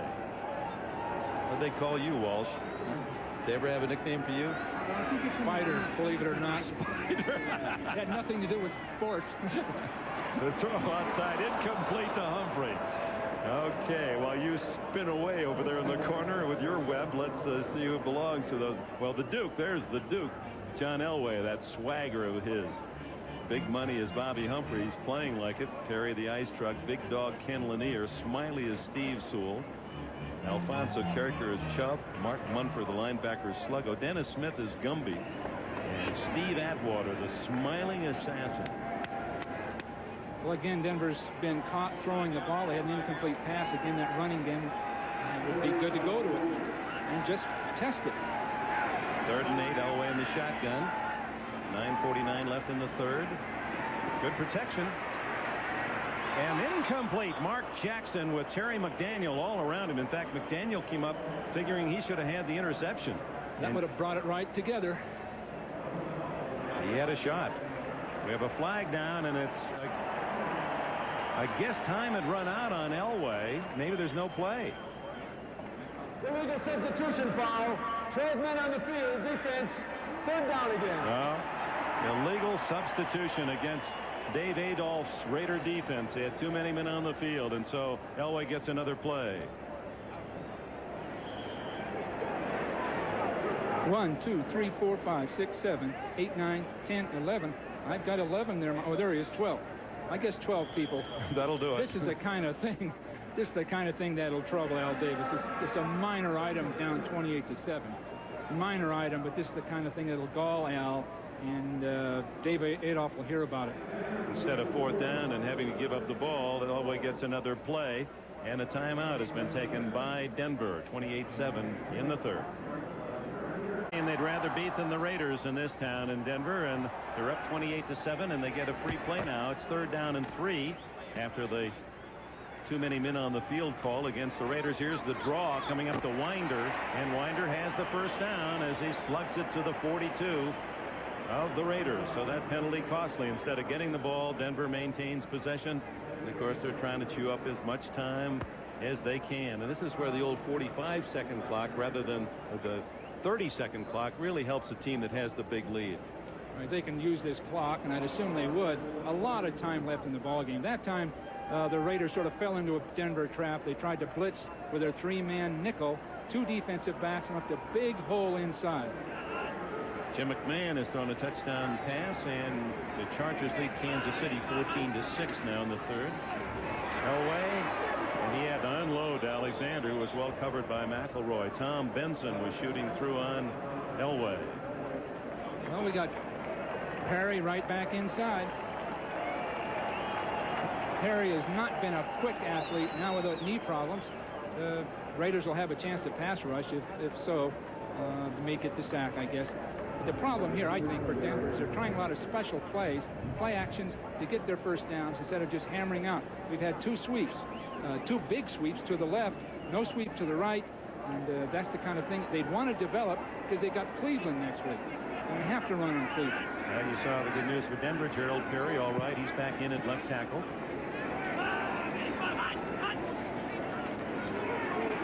And second down, batted at the line of scrimmage, incomplete. Well, the Raiders really coming after Elway in this third period. Well, they're going to be blitzing, trying to make something happen. Perry's back in the game, and right away he's got a pass, and he's going to have real problems to his outside. Those feet just aren't going to be moving. You see, he just gets knocked off balance very quickly. He's had a problem before on quickness. In fact, both Lanier and Perry are much better run blockers than pass blockers. But again, right away he goes in, he's got a big pass block. Greg Townsend, and rather quiet, talked with him. He thought this was going to be a big day for him. He has not created much turmoil defensively. Here come the safeties right up on the line of scrimmage, Anderson and McElroy, and they're coming after him. And Elway throwing for Johnson, intercepted by Mike Haynes. And a flag is down as Haynes, the veteran, is tackled at the 35-yard line. And they may be calling interference against the Raiders. Again, they're going to the pass. Raider blitz. They hadn't had that interference call, Dick. You had another interception, probably unnecessary. I don't want to just keep harping on that running game, but when you're ahead by 3 touchdowns, you. Yeah. Jerry McBride. 2 fouls on the play. Holding, number 66, offense. Pass interference, number 40, defense. Penalties decline.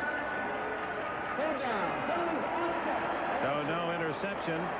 Zeph Lee was the other man with Haynes covering Vance Johnson. Haynes made a fine interception, would have been his 47th career theft, but it is nullified on the double penalties, and it'll be third down again for Denver and 10. I'm not sure the momentum's changing at all. I'm not sure of that. But Denver's playing into the Raider hands now.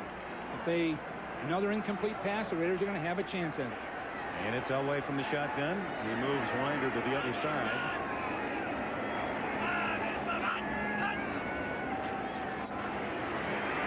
And here comes the scramble.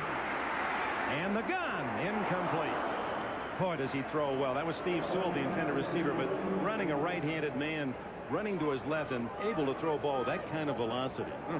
He's unique. He's probably the only, maybe Cunningham from Philadelphia can do it, but John's one of the very unique people, going left, throwing right. And at Granada Hills High School, recruiting him as I did when I was at Stanford, he did this kind of thing. It was just a zany thing. He can go left, turn, and fire a ball back to the inside. So he was the kind of guy, even if you could think back in the days in high school, you'd say, when that young guy grows up, there's a #1 draft pick. He was that good then, even? You know he'd be an NFL star with that great athletic ability. Every team he's been on, he's carried in a sense. Here's Horan to punt. Deep to return is Bobby Joe Edmonds at the 10. So with 8:38 left in the third, the Raiders trailing by 3 touchdowns will get it back. Horan with a terrific kick. Look at that. Out of bounds and 2-yard line. He kicked it right to his man. Darren Carrington, the rookie, was standing at the 2, and Horan just laid it right in his lap. What a kick. Absolutely beautiful. Timed shot down the field. Did the same thing in the first half. He kicked it to the sidelines at the 5-yard line. Maybe the best in the NFL at it. Mike Horan, he's an engineer. He's got all the angles figured. Other scores, finals, Buffalo, San Francisco coming back from 11 points down. There are your other finals.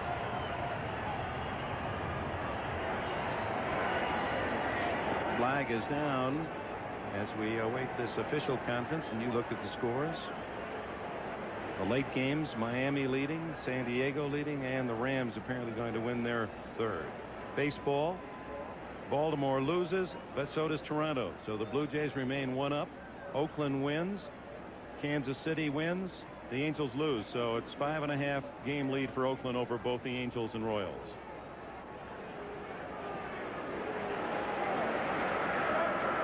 We have a member of the kicking team going out of bounds and coming back in to down the kick before it was touched by the receivers. I'm now going to give the option to the Raiders. There's an option of a re-kick or the result of the play. Well, there's no doubt what they'll take then. Mike Horan says Can you explain that? We didn't have that in engineering school back at Cal State Long Beach, but what it amounts to is, Mike, you're going to go back on the field and kick again. Get your helmet on.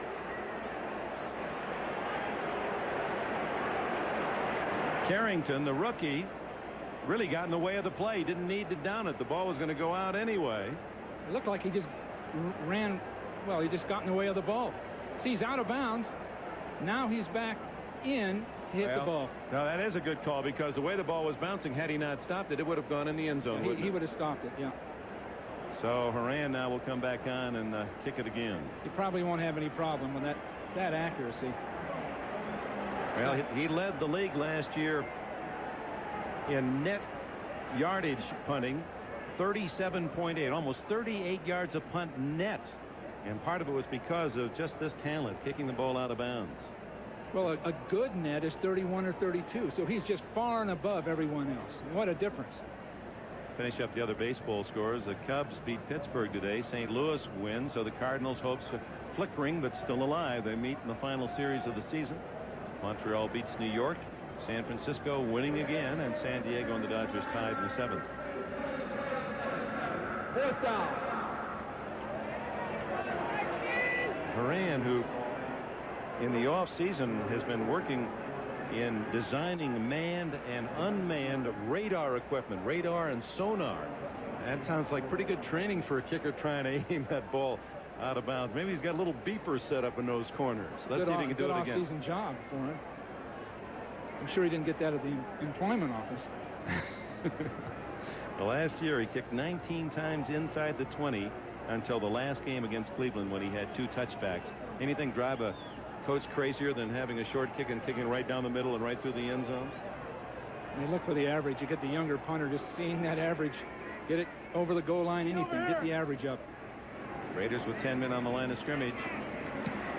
And this one is down the middle. Edmonds lets it bounce, and it goes into the end zone. So for the first time this year, Horan finds the end zone, the touchback, and the Raiders at the 20.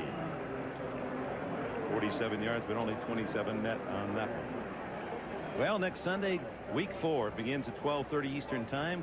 These Broncos will be in Cleveland. The Browns play Cincinnati tomorrow night. We could have a matchup of unbeatens there. Cincinnati, Kansas City, Miami, and Houston. Indianapolis and the Jets. New England, Buffalo. Buffalo pleased with that big overtime win. Pittsburgh and Detroit will be in the Coliseum to see Seattle. They won today against the Raiders, and San Diego at Phoenix. So be with us on NBC. Here's a time where Schrader and the Raider offense has to get something on the board. Down the middle to Mueller, incomplete. That is a tough ball to catch, because Mueller knows that weak safety is coming over. He's got one of the big hitters in the league in Smith, and he sort of gave it a shot, but you just can't lead a guy too far on that. Broncos were offside on the play. That'll cost them 5. We talked with Dennis Smith, the veteran safety, and asked him about Steve Atwater, his new partner on that back line. You talk about a pair. No one in the league close to have. One guy's 6'3", Smith. The other is 6'4", Atwater. They both weigh 215 or more. And what did he say when he said, what about Atwater? I said, I just want to be near the tackle, because the ball is going to bounce out of there. He's going to knock the ball out, and I want to pick up that fumble. And they both feel that way. Yeah, they'll force some fumbles. Both have that size and range.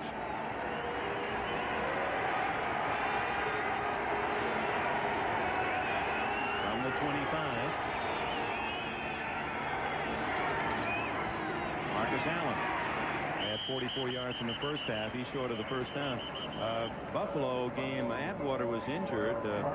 He injured a thigh, had a thigh bruise. They say that he's got thighs like Earl Campbell. He said that they're so big that his thigh pad doesn't cover the whole front of the leg, and actually injured his thigh. There you see the back side of it. Boy, he does have, for a man that looks so angular, huge thighs. They say he's another Earl Campbell from his thigh size. But the key for this guy is he makes the big stops. He can play the ball in the air, but the leadership quality, they needed young leadership on this club. So many of the people were released. They released Mike Harden. Mike was a fine safety for Denver for a number of years, but they felt they had to make room for Atwater, and Harden had to go. He couldn't be a backup. He wasn't a special teams player. So from the standpoint of Harden, he's now on the other team playing football, and the Raiders need him desperately because Van McElroy is playing both safety positions in a sense.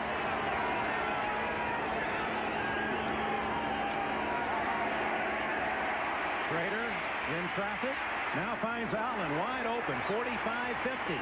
Oh, nice move by Allen, but able to make the tackle was Wyman Henderson at the Denver 49. First down, 24 yards on the play. Wyman Henderson, we had him for the strike games, and he played for us. We released him with the 49ers, and the key for a lot of these players, he's not marginal players, but young journeyman players, is try to stay with it, because he came to us. He went to Green Bay, I believe it was. Minnesota. Minnesota. Now he's back here and playing full-time, got interceptions, and they're counting on him. And here was a player during the work stoppage, during the strike, that was a fill-in player.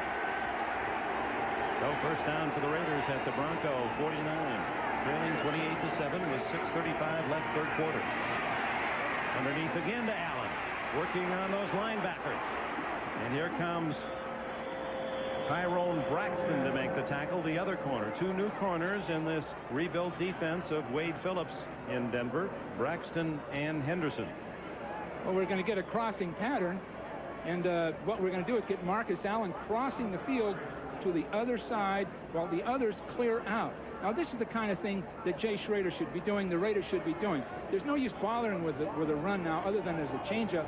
Just these short intermediate passes. You don't want to wear Marcus Allen out, but he is a fine receiver. Both backs are good receivers. Just ball control. Try to get bigger chunks of yardage at this point in the game. They have to. Allen with over 100 yards now running and receiving. And here's Steve Smith on the draw. And he gets it to the 30-yard line and a gain of about 7-8 more before Atwater and Braxton can make the tackle. I'd like to see the Raiders go with a no huddle here just to see what the Denver defense would do. Maybe they could straighten that defense out from the standpoint of getting the same alignment every play and then begin to throw their ball control passes. Well, Buffalo used that very effectively, rallying from a big deficit 21-0 on Monday night. It's best when you use a tight end and two backs because you keep people in their base defense, much as we did in the Super Bowl in that last drive. Second down 2.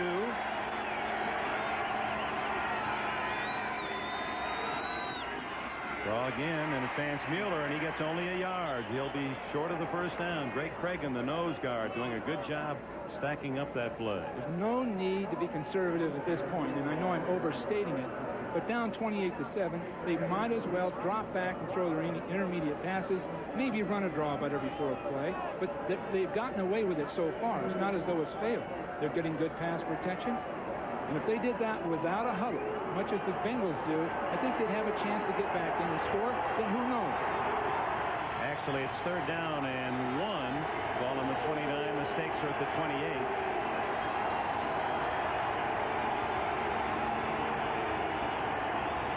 Marcus Allen fumbles.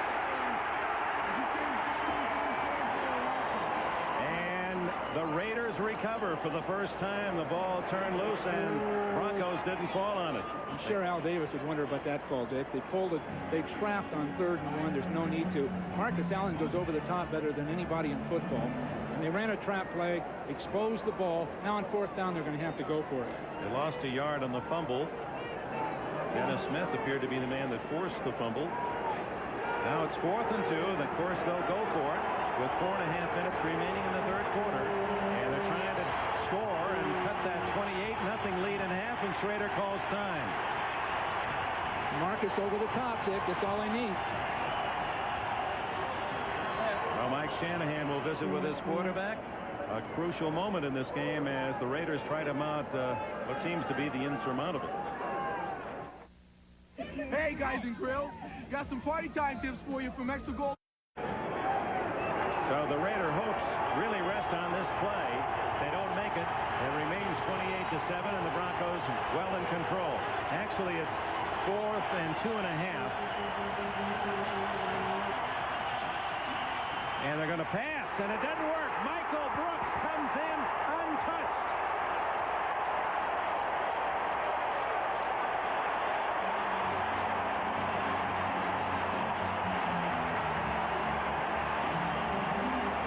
Michael Brooks, the man who recorded the safety in Buffalo Monday night that started the Broncos to a win, he comes in clean.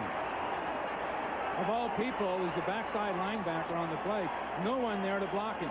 No one there to block him. I'd assume the guard should have opened up and picked him up, but in a fourth down situation, what you're going to get is just a basic blitz, and the man's unblocked. Now that's inherently a problem. Are you surprised they didn't go to play action there? It was a straight pass all the way. Didn't try to deceive anyone. I think Marcus could have gone over the top, still made it. Here comes Bobby Humphrey. He fumbles the ball, and the Raiders recover a live ball. Washington can still run, and he gets to the 30-yard line.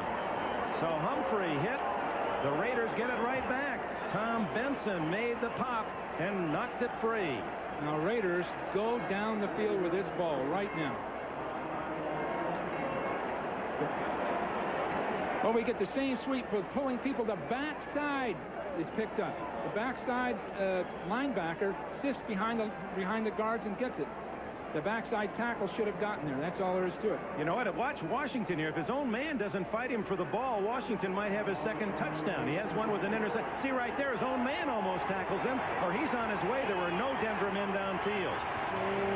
Well, the ball at the 32-yard line on the turnover as that statistic begins to even up, although the Raiders' score resulted in 21 first-half points. Well, I don't know what this is unless the instant replay people are checking it out. Well, it had to have been a fumble, and it had to have been a Raider ball. Well, they might be saying, maybe did he have a chance to get up after? Down, yeah.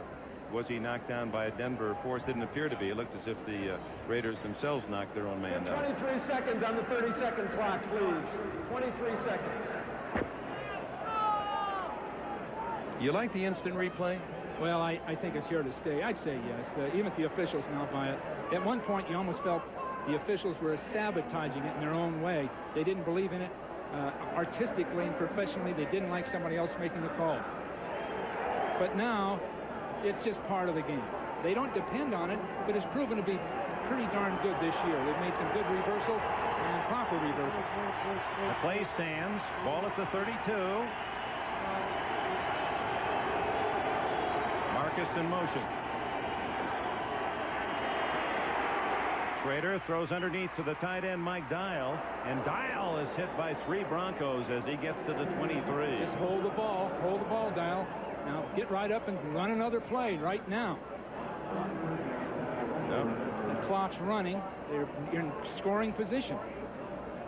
Would you really go to the quicker no huddle at this point? They have to at this point if they're thinking of any chance of winning. And they've got a chance because if they can get in quickly here, they've got a full quarter. They'd have to get some breaks, no question about it. But it's been done. They did it a year ago. Now the other side of that is haste makes waste. And they don't want to squander the chance.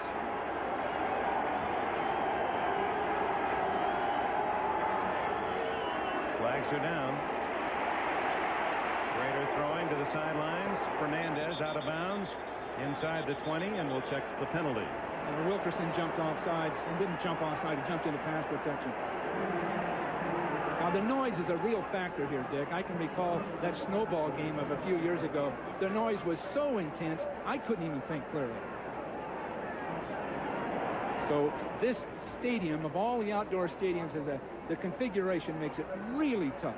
And the people have always suffered. Number 68, offense. The people that suffer are the offensive tackles. They can't hear the quarterback. They have to respond to the man in front of them.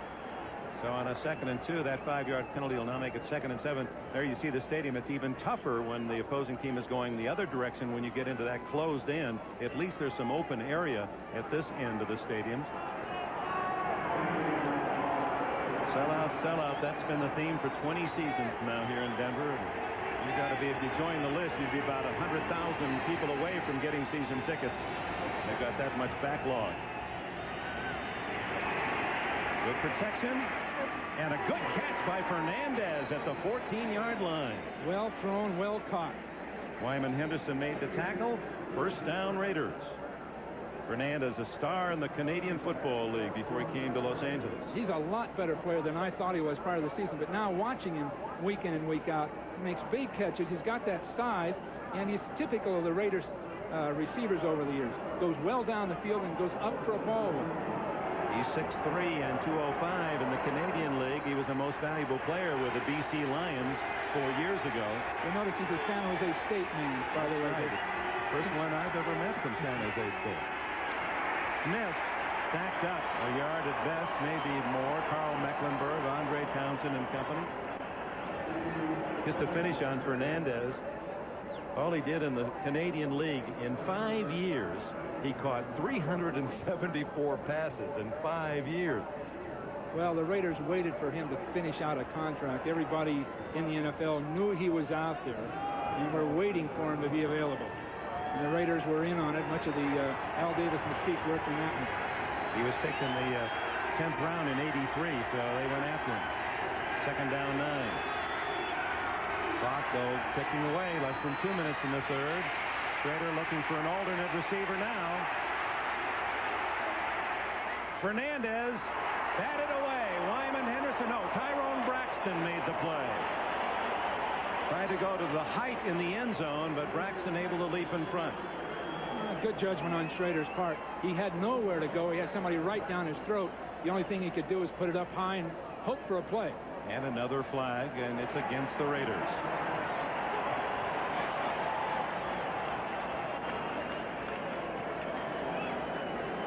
Might have been holding someone in that front wall. Looked like Graves was really having to grab his guy. 60, offense. Rory Graves, the left tackle.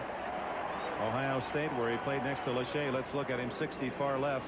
He's in pretty good shape here, but he's got a grip that's so tight right there. You can see it hold easy. Well, he saw Schrader in trouble. It was each man for himself about that. That's the ice truck there. He had the old prongs out there. That's the things he used to carry those ice blocks around with. Left and right. He's going to hook on. Tongs. Screen up the middle to Smith. Another flag is down. And Smith gets to the 10, inside of the 9. Oh, brother. I can't believe it. Everything's going wrong. It's just that the team just isn't functioning that well. Number 60, offense.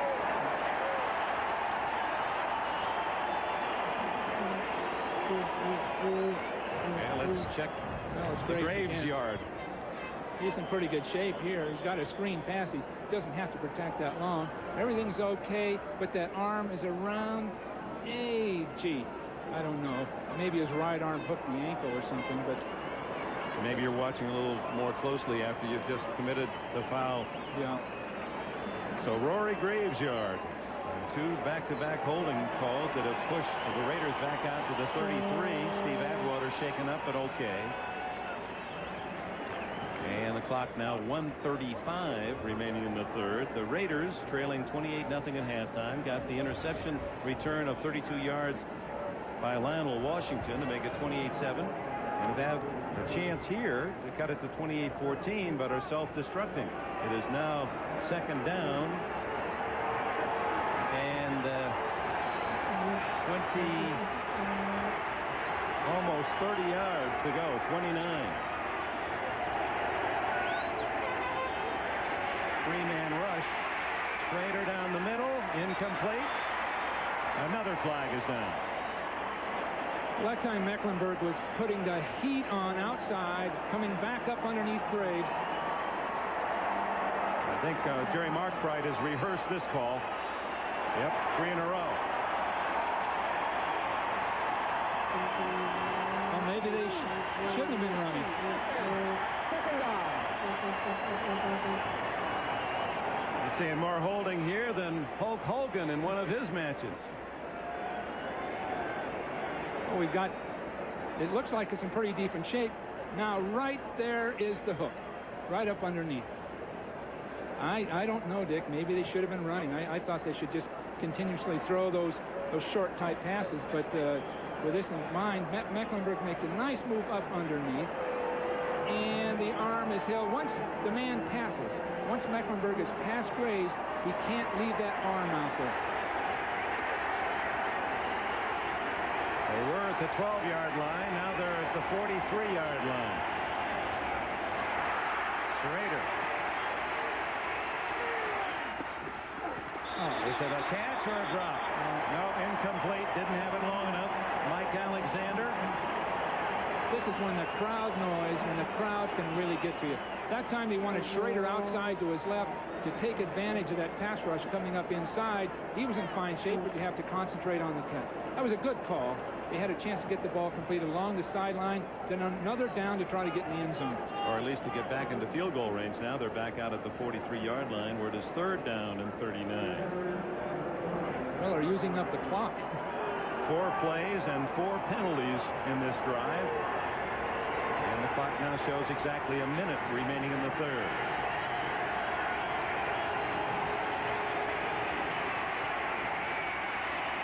No one there. Steve Smith was well covered. Dropping off was Ron Holmes, required from Tampa Bay, the former #1 pick of the Buccaneers. He just played it very loose on that backside and was playing pass coverage on Smith. Now, those are the kind of things that are a good play, but called at the wrong time. We had a zone defense, 3rd and huge yardage. Then you try to look for a throwback. You know that people are going to be waiting over there for something. So instead of a touchdown, instead of maybe even a field goal when they were at the 12-yard line, now on 4th and 40. The Raiders bring their punt team on, and the Broncos, for whatever reason, call timeout with 53 seconds. That'll give us a chance to update you on the other scores. Reeves seems puzzled about the calling of time. Miami leading the Jets by 4. The Jets got a safety. That counts for the unusual scoring in that one. Now in the 4th, San Diego leading Kansas City. The Chargers going for their first win. And after 31-0 lead, the Rams have seen Green Bay come back in the 3rd period. 3 touchdowns. Green Bay is starting to show signs of development. They really are. They've put together just enough talent now. They're making people like the Rams flinch a little bit. And I think they've done a great job up there. Right after this punt, some of you are going to join that Miami and Jets game, a 4-point game. Of course, we'll stay here as it is obligatory to service the 2 main cities, Denver and Los Angeles, involved in this game. And of course, the other NBC teams will keep you abreast of any scoring developments in this contest. That one's a beautiful kick, but it's going to be way into the end zone. 10 yards in. And it'll be a touchback at the 20 for the Denver Broncos. So for some of you, thanks for being along. The Denver Broncos leading 28-7. Thanks to the penalties the Raiders committed. Sammy Winder showing some good speed straight up the middle, and he has 11 yards and a first down before Mike Harden, number 45, the former Bronco, can make the tackle. Winder's really been a campaigner, hasn't he, for the Broncos? Been through it all. When they hadn't done well, all the way through the Super Bowls. Now he says, don't give me the ball outside. He says, I don't have to try to get outside. We got Humphrey for that. But the remarkable thing about Winder, he's the 2nd leading rusher in Denver history, over 5,000 yards, and he didn't get many long runs. His longest ever was 52 yards. Most of those 5,000 were 3s and 5s and 7s, and sometimes big ones like that, 11. He has been a good campaigner. End of the 3rd quarter at Mile High Stadium, and it's still the Broncos, 28-7. And it appears the early returns are really favorable. They really are. Pat Bowlen both and Dan Reeves both agreed. Following an 8-8 season, changes had to be made. They've gotten all the mileage they could out of that other group. They've gone to two Super Bowls, but with not a lot of strength and power, mostly with mirrors. Now they need the substance to play people like the Giants and the Bears, people like that in a Super Bowl, and they're doing exceptionally well. They've put people together. They've put talent together through all sources, and they're on their way. Elway told us at practice 2 days ago as he hands off to Winder. Winder weaving his way and fights out to the 42-yard line. Another first down. A dozen more for Sammy.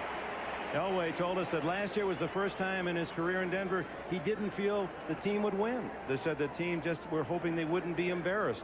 Yeah, and yet they were 8-8. Right after a couple of those big blowouts. They just didn't have the strength to match up well with some teams. They certainly matched up well with the 49ers for some reason. But otherwise, they didn't match up well. Now they've got the size. I'm not sure their offensive line has mobility, but it does have bulk. And they can use Winder inside, Humphrey outside.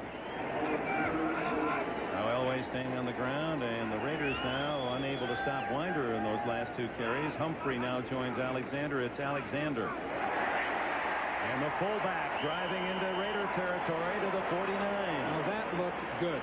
Alexander hit that hole with power. Excellent blocking up front.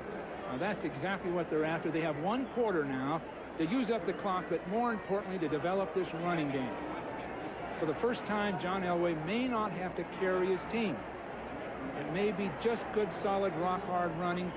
They've got the combination of 4 backs that can block, can run outside, certainly Winder up inside. So they've got all the elements put together. Very young, but they've got the elements. 2nd and 2. Humphrey. Oh, was he smacked hard by Bill Pickel, number 71. In his 7th year from Rutgers, Pickel, a Brooklyn boy. Oh, he lowered the bridge on Humphrey. You talk about 2 tough guys, Wise and Pickel, playing defensive end for the Raiders. Neither one are a gifted athlete. They're both big, rangy. He carried him off earlier with 15 stitches in his arm, and here he's back making a tackle like that. Well, that's what the Raiders are famous for, or famous with, these kind of players. There's just not enough of them, and not enough with the great qualities they've had in the past. Broncos, who are 39 out of 40 when they lead going into the 4th quarter, they have the big lead in this one, and hit hard. Golick coming through, and chip to hit Bobby Humphrey. Bob Golick, area number 79. We asked him about his reaction when he first joined the Raiders. He said, well, in his own style, inimitable style, Golick said, well, the first thing I noticed was that, yeah, my wardrobe still works. I got a lot of black and silver stuff. That's right. Oh, my. So, some pretty good hitting by the Raiders, and Horan has to kick it away. He sends one up the chute. Bobby Joe Edmonds lets it bounce, and that's going to be to the liking of the Broncos all the way to the 2. Darren Carrington downs the ball. They have refined that art. And he didn't go for the sidelines that time. He did hit the high, looking for the bounce, and got it. 28-7 Denver. The Raiders are deep in their own end. We'll be right back after these words. Nothing lead land right here, and the Raiders beat us in overtime. Let's not let it happen again. Schrader, boy, that 13 on his back. A little unlucky in terms of field position today. He's truly in the shadows of his own end zone. Out it comes to Alexander. Breaks a tackle. 1 man to beat, Dennis Smith, and he rolls him down at the 36-yard line. It was a heck of a throw. Alexander is one of those younger players on the Raiders they think has got a great future. But did you see Smith come over and make that stop? Just had the poise, sat up inside, knew he was the only man left, just settled into that tackle. What a first catch in the league for Mike Alexander. His first ever catch is worth 61 yards. Here he comes. He works up the field. Smith is on his way over. Just can't wait. No, that's Atwater. Now look at this. Nice position, settled in, and he makes the grab. First down at the 36, the biggest play of the game. In yardage. Schrader. That's going to be intercepted. Tyrone Braxton, his 3rd of the year. He's on his way now into the open field. Oh, now he saw a white jersey and fell down at the 37.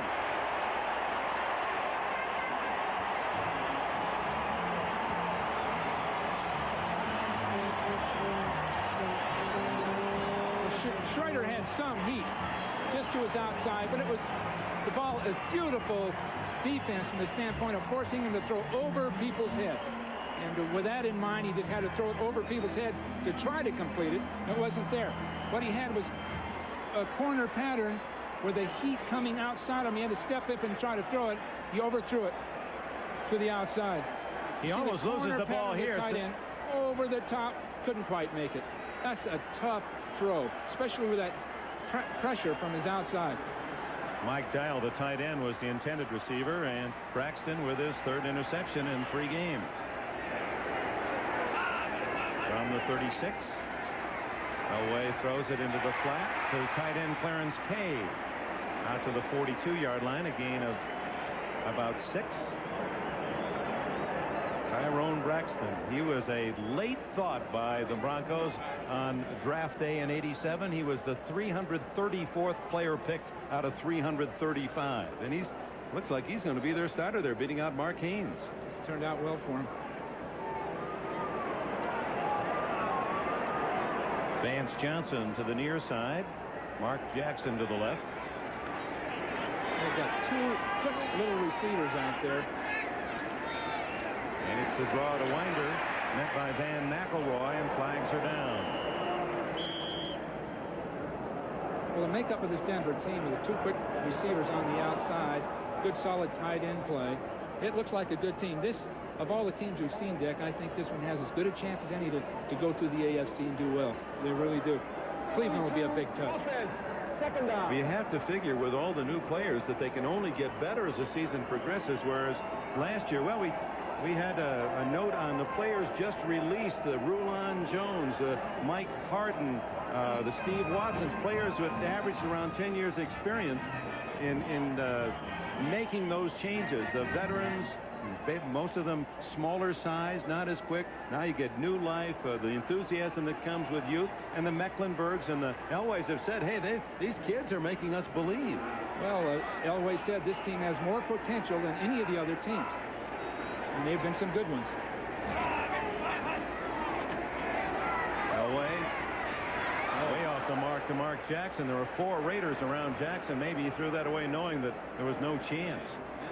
Well, the value in Elway in this case is he can still make his big plays while these other people learn the game. And so he doesn't have that. They don't have the heat on them to have to perform so well as long as there's a John Elway and a Dennis Smith, for that matter, in that secondary.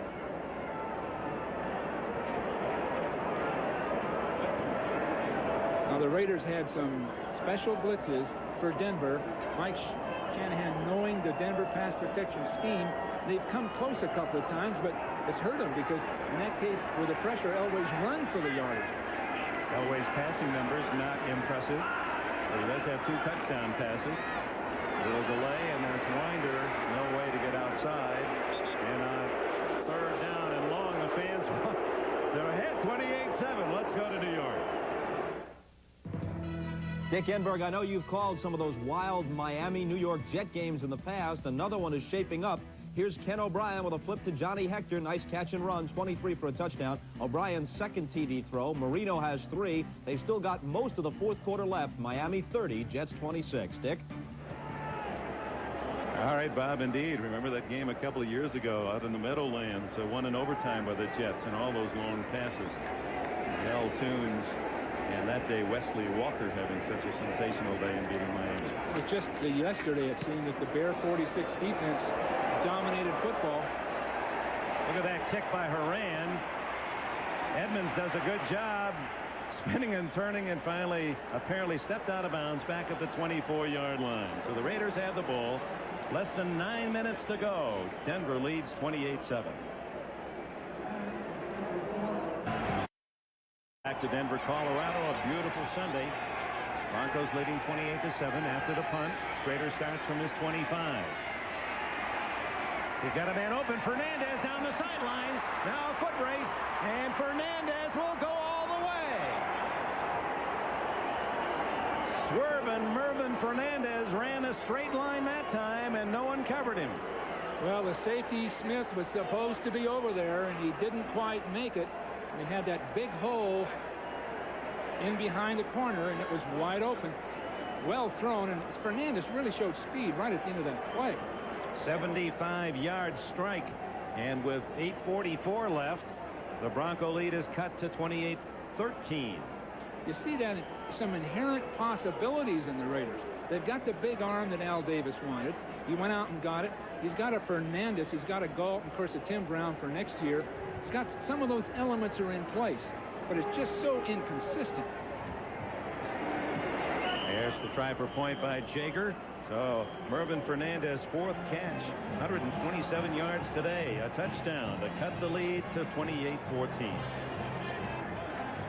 Mervyn Fernandez with his 3rd touchdown of this young season, averaging well over 20 yards a catch, gets 75 yards on that one strike. And now Jager roots one deep. That's going to go right out of the end zone. That one about 75 yards in the air. Let's go back to the touchdown. Well, veteran Smith, Dennis Smith, didn't do it. He was attracted by Dial inside and just held it a little bit, then couldn't get back over.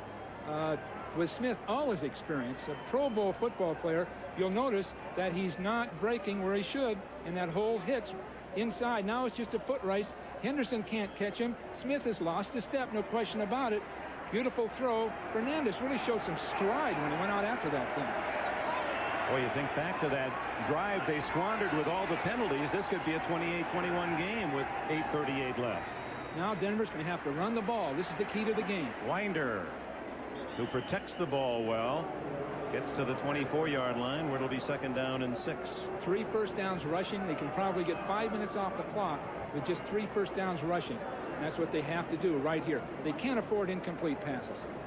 Well, that's Schrader. He does have a rifle, doesn't he? These two men, Elway and Schrader, as we talked about, their many likenesses, and one again is their ability to throw the long ball. There's not many guys that can outrun their passes, and they've got some speed to throw to. That's so true. Elway's got a big advantage with playing so much more football than Schrader. Also, maybe his instincts are, they're so good. There aren't many like Elway, but Schrader does have the arm. Here comes Benson, and the throw is off to the tight end, Pat Kelly, and he gets a yard before Van McElroy comes over to make the hit. Let's update you on the other scores. Boy, you need a computer to add up all of the touchdowns of this day. Miami now leading by 4 in the 4th. 21-6 San Diego, and Jim McMahon, apparently the Chargers going to get their first win of the year. The Rams led 38-7 in that game, and now in the 4th with plenty of time, Green Bay has closed within a touchdown. Buffalo in overtime 47-41. Philadelphia and San Francisco, that's not a correct score. San Francisco beat Philadelphia 38-28. Trying to shortchange your former team. There's the first down catch. He needed 6. He got 7 to Vance Johnson. Vance Johnson able to pick up the first down at the 31-yard line. We talked about his artistic talent, and he's been working on several projects. One is that of Sammy Winder. There is his painting of Winder. He likes Leroy Neiman, does Vance Johnson, and he also likes the work of Patrick Nagel, the late artist who painted women, and perhaps his strength, though, thus far as recognized in his shows, has been Vance Johnson's ability to do the portraits of women. In fact, a lot of the wives of Bronco players have asked that he do so. He's really interesting, well-rounded man. He says he paints every day. Practice, no practice game. He takes time every day to paint. Caught in the backfield for a yard loss. Bobby Humphrey, Jackie Shipp, 58. Former Dolphin made the stop. Vance is doing a portrait for the Reeves family, as an example. I understand for the Bolin family. What a unique guy. So bright, so articulate. And he sort of shows that kind of football creativity, that quick darting movement. So the other thing he's learned that has a carryover is patience. When you're painting it, you have to be patient. And maybe he said, I'm bringing that from football to my painting. You have to be patient. For example, there's his first catch. He has to wait a long time. Same with his artistic work off the field. Elway under pressure again, dumps it off to Humphrey. A good throw. And the tackle made by Mike Harden out at the 33. That was Elway's quick release. It got away with that. Most quarterbacks have been dumped back there. And he only gets 3 yards, but what a throw, right on the money. Vance Johnson said that Elway throws the ball so hard you can actually hear it whistling coming in, much like a baseball hitter talking about a Nolan Ryan fastball. You can hear it coming. He said, in fact, he's had several dislocated fingers in practice and games, and you see that right index finger of Vance Johnson. That's just because of the power of Elway's arm. 3rd down 7. Pressure, oh my, and there's a fumble. That's a live ball. And here goes Lyndon King for a touchdown. Oh my, we've got a game. Greg Townsend made the hit. Lyndon King in Honolulu surfing 6 days ago has a touchdown in Denver today. Well, Mike Shanahan said they had the blitzes to beat the protection. They did. A totally unblocked man coming up inside. They gap blocked in here to pick McElroy up and come right up the field to King. Nobody touches him. So maybe they did have the answers. They waited quite a while to start using those answers. but they got it. They got the big play. Again, that running game in the third quarter we talked about, if John Elway and Dan Reeves had been able to run that football and use that clock, they'd feel a little bit more comfortable right now.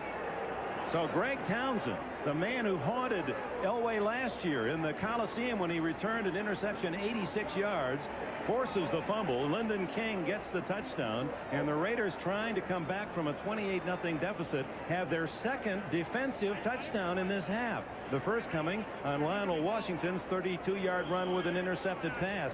And now Lyndon King gets the score. 15 yards he rumbled after picking up the ball, and now the try for point by Jaeger. And there's Townsend, the man who forced the fumble. Jaeger makes it 28-21, and we've got plenty of time. 4 minutes and 51 seconds left. What we get is blitzing inside through these gaps. We'll have an unblocked man right here when the guard tries to block down on McElroy. No one there, and Elway has no way to release that ball, no way to get rid of it. It's a full-speed sprint. In that case, he had nowhere to throw the football. And Mike Shanahan, who's had those young furrows deepening on his brow, is happy now. Well, you see the emotion. He's biting his lip. Lyndon King, the former San Diego Charger, just signed this week to support that sagging, injury-riddled linebacking core. Gets the touchdown. The kickoff down by Ken Bell, and the Broncos will take it at the 20. Their 28-0 lead down to 28-21. Unblocked people. Lanier steps out. The guard blocks down. We have a man right through the gap.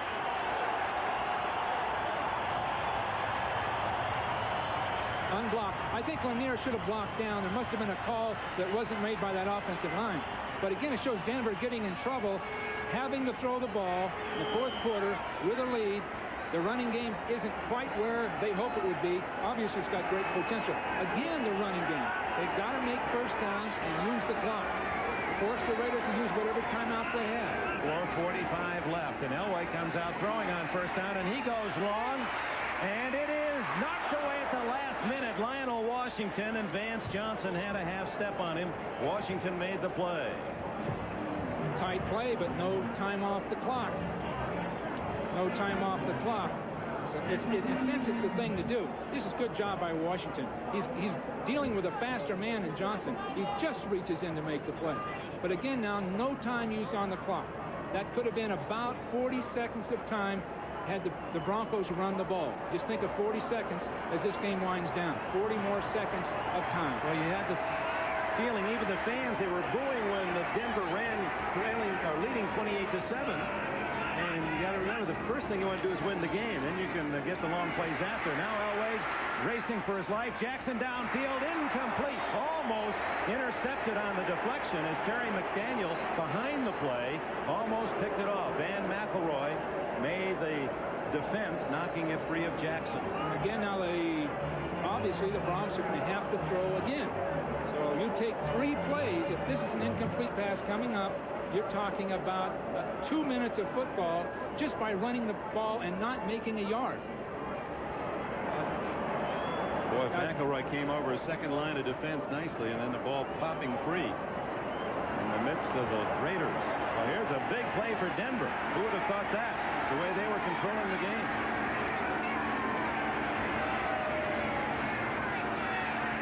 Elway on the roll. And it's incomplete. As running Elway to the sidelines is Tom Benson. Now the Raiders get the ball with plenty of time with completed passes into the middle of the field to tie this thing. Again, 3 passes. I don't know how much time they use there, Dick. About 20 seconds. About 20 seconds. See, one running play is 40 seconds at least. Maybe 42 or 3, the way the clock is used now. And 3 running plays, even no first downs, 3 running plays, then using your great punter to get your field position. Exactly 22 seconds. Joe Costanza had the watch on it. That's how much time they used on those 3 plays. Now Horan to punt. Edmonds way back at his own 33. And Horan nails a honey. What a punt.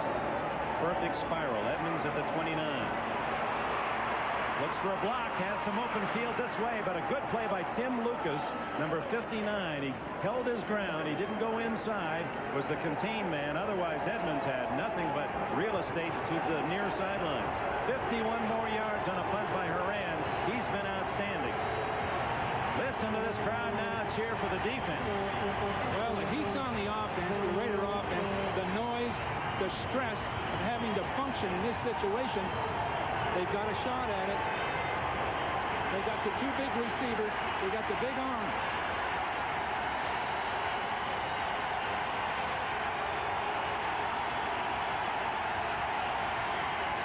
Deafening as Steve Smith on the draw gets it out to the 42-yard line. Carl Mecklenburg, the tackler, along with Dennis Smith. 5 yards for Steve Smith. Come on, speed it up. Speed it up, Raiders. Too casual right at this point.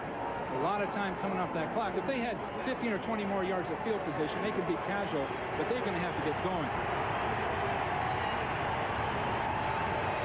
Timeout situation. The Raiders have 2 left. The Broncos have only 1. 2nd and 5. Good protection. Long bomb.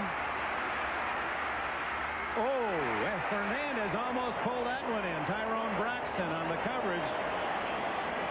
Boy, that Schrader, he looked as if he barely threw the ball, just lobbed it out there and it went 60. Well, that was a hope shot that time. There was coverage on both sides of the receiver, both sides of him, along the sideline. Nothing really could happen off of that. He was out of bounds anyway. They need to get the ball down the field inside, even if it takes some time. There'll be some holes in that zone inside. 3rd and 5. These fans shaking the rafters here.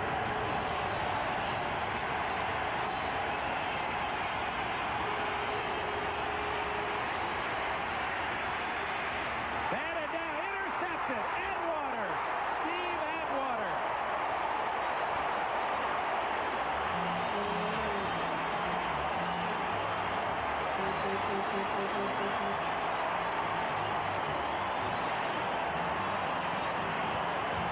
His 2nd interception today, and defensive coordinator Wade Phillips gets a big play from the rookie. Was that a batted ball, Dick? I didn't see that ball. Yeah, we're going to see it Take a again look right now. There's Atwater, 27, right in the middle of your picture. He's just holding off, covering Marcus right here. Oh, just right to him. Gee, that's good hands. Good But at that reaction. range to catch a ball thrown that hard, that's remarkable. Atwater was just there to cover Marcus Allen, just waiting for Marcus to come out of the backfield. The throwing lane right over the top of him. He just reached up and caught it. Well, the Raiders didn't spend a lot of time either. There's still 3:23 left, but the Broncos almost in field goal range now. This is Winder. 31-yard line. Bill Packel trailing the play, made the hit along with Van McElroy, and time called by the Raiders. That's an interesting use of that timeout to stop the clock now at the 3:13 mark. I guess they just want to get it stopped as quickly as they can. Boy, it's a terrific night tonight on NBC, and we hope you'll be around to enjoy the evening with your family. Alf holds court, begins things, then the return, the premiere of the season for Sister Kate and my 2 dads, and then any of you that enjoyed the 15 years of Saturday Night Live as much as we have all those great stars. Well, tonight, the 15th anniversary special, the funniest of the lot in 15 years, from Billy Crystal to Eddie Murphy to all the rest. Saturday Night Live. You ever watch it, or you ever stay up that late on Saturday night? I still see all the replays. They're great. The old ones are well, they're all good. But those original comedians, we didn't know how good they were until some years later. Yeah. Outstanding. Game movie stars, Chevy Chase and Ola Gang. Well, that's tonight on NBC. Meanwhile, down in Miami, the Jets had tied the score at 33-all on a Hector run late in the 4th quarter. 2nd and 6. Benson might have been offside there. Humphrey is hit at the 26-yard line. It appeared that Tom Benson was across the line of scrimmage before the ball was snapped. Let's see. The flag is down. Well, all the Raiders can do now is to try to get the ball, do anything to get that ball clean, get it away, take their chances. Well, its early signal is it's not against the Raiders. Illegal motion. Offense. Oh, that's a big call against Denver. We're going to get a man upfield slightly just before the ball snap. But did you see Benson on the outside? It appeared that he was, well, I guess he was drawn off. Maybe that's the call, that motion is what pulled Benson across. The man in motion can't hear Elway very well. He's looking at Benson. Benson moves, he moves. And that's the problem with motion away from the quarterback. You have to almost respond to the defensive man rather than your own quarterback's cadence. So that takes away the gain on first down and puts the ball back at the 37, where it's second down and 10 and a half. Call it 11. Again, 40 seconds to run. 3:07 left in the game. 28-21 Denver. The Broncos led 28-0 at the half. 2 touchdowns by the Raider defense on a pass interception and a fumble have made it close and nervous for these Mile High fans. Draw, Humphrey.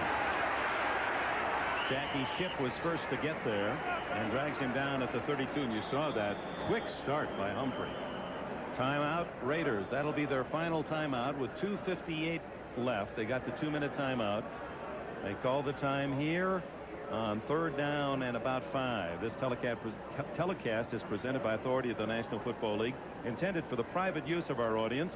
Any rebroadcast or other use of this telecast without the express written consent of the Denver Broncos and the National Football League is prohibited. This game is property of the National Football League, Los Angeles Raiders and Denver Broncos, and all rights reserved.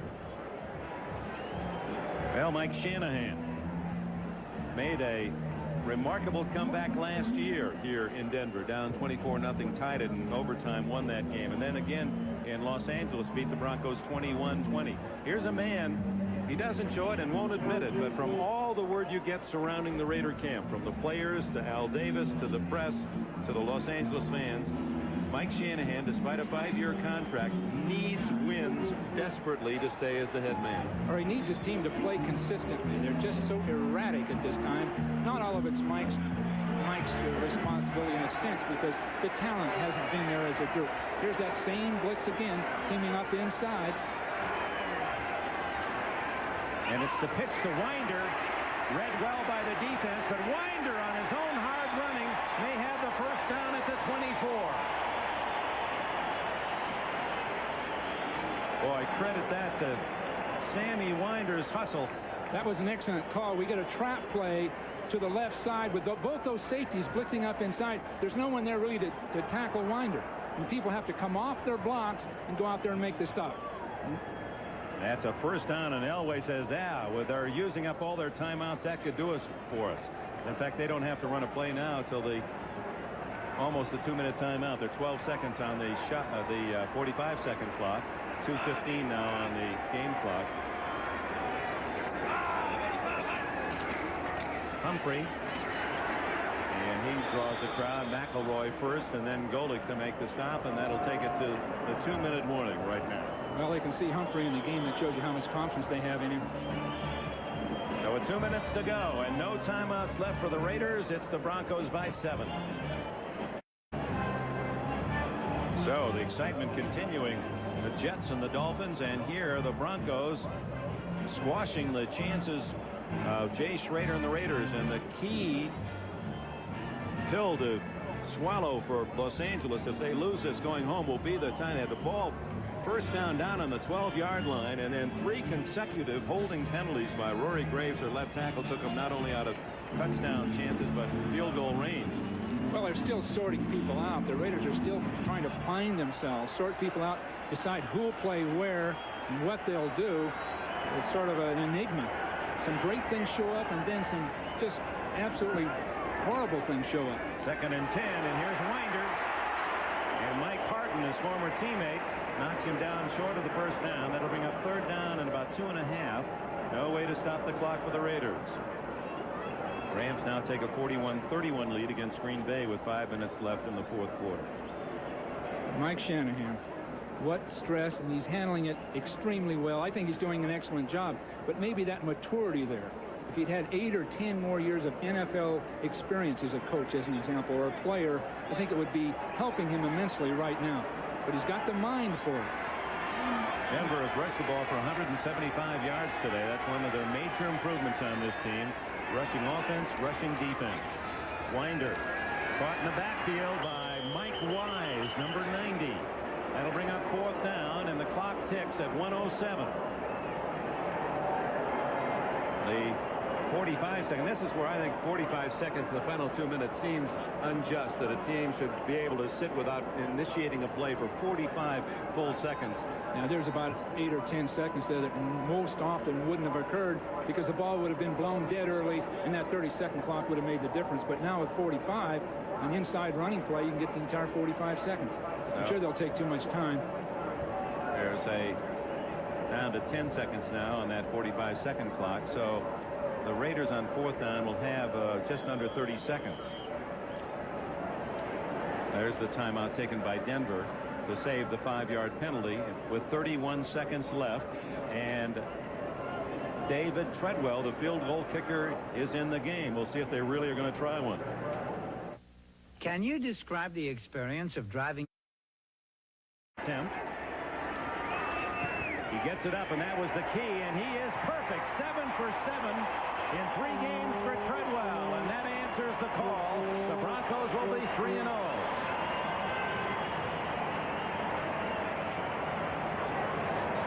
He could be the hottest kicker in the league right now. He really could. Cofer from San Francisco is very comparable, but they've got that strong, steady leg. And what a difference it makes, especially at this altitude. He doesn't have the power, leg power, that some other kickers in terms of distance, but they just marvel at his accuracy. He not only kicks field goals, but he kicks them right down the center. Just like a machine. So 31-21 Denver. The only hope there was for the Raiders to block the field goal, and that was the only risk taken. Next Sunday, there's our lineup. And Denver-Cleveland game building is a good one. Which one Well, Denver-Cleveland has to be a big game early in the year for both clubs. They can still absorb a loss or two. There's no question about it. But we want to see who's dominant in the AFC. These are two of the real dominant teams. There's the game I'm looking forward to. Seattle and the Raiders, two teams down in the Coliseum. You know why I'm looking forward to it? I think we'll be there, won't we? You're close by. It's our assignment. There's the kickoff by Treadwell, and he gets it into the end zone, and the Raiders take it at the 20. Well, the Raiders can come back. They've done it before, not in this game, obviously, but this season, when they get everybody healthy, if they get in sync, if they just hang in there. There are all kind of rumors surrounding this thing, and talk and dialogue in the background and rhetoric, but they're still a good enough team and a great enough organization to bring it all back together and make it work. Well, they get Howie Long back and Jerry Robinson back. They've got Marcus Allen, but he's been quiet the second half. When they're trailing 28-0, there just wasn't as much chance to use him. He's on the sidelines now as they go to the 4 wide receivers. Schrader in the shotgun. 27 seconds to play.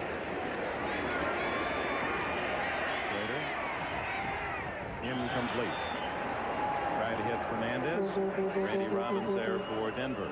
Schrader's biggest problem, and I'm sure it can be developed, is those passes between 10 and 20 yards. He tends to drill the ball as a hard catch to make. It might look accurate, but it's a tough catch. Elway, on the other hand, he's got such a tight spiral that people tend to be able to handle his ball a little better.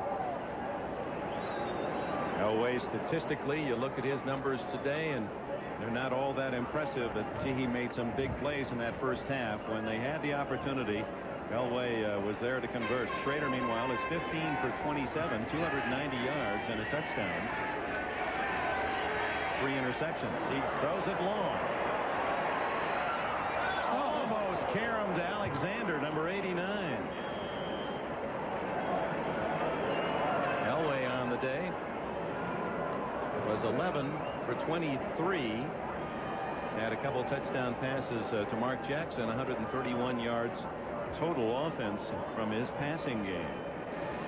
Well, Dan Reeves and Pat Bowlen, both expert in the game. Pat, a wonderful owner, and Dan, a great coach. It just made this an outstanding franchise.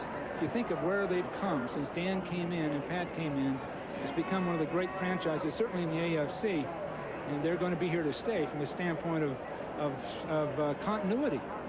Pat knows just enough football, when to step in and when to step back, and that combination makes for a great organization. Well, a fine athlete himself, and triathlete, can relate to the rigors of of the game. I saw you're a triathlete. I saw you on the weight machine, the bike, and the rowing machine. Marbles bowling, and I'm looking for a third. Schrader uncorks another long one. Bounces around, and again, Alexander was the closest man to the ball. It came down, almost picked off the rebound, and now chance for a final player. Thanks to our help in the booth, Steve Bazika, Mark Friedman, Ray Friedman, Cliff Dodge, Joe Costanza. The game that Denver will be happy to tuck away and go 3-0, and the Raiders, they'll have so many chances to replay the moments. They had their own opportunities, and at the same time, Howie Long not at all happy being idle. They at the same time they left the ball on the ground too much. Yeah, a good rest for Howie would make a difference. He really needs a rest on that ankle because he's a great player. He can have great impact, but he's got to be in there every down. He can't be in and out of the game with a sore ankle trying to play. Yeah, Bob Costas told you the Jets got the ball right back, and they scored on a Ken O'Brien to Roger Vick pass. And with 1.5 minutes left in Miami, the Jets lead the Dolphins 40-33. Well, people are trying to rush 5 people against the pass, trying to play the original 46 Bear defense, and it's just the pass offense now is totally dominating the game all over the league. Schrader just takes the kneel down. The game ends, and the Broncos out of the gate 3-0, and they're galloping using a tough defense. They beat the Raiders.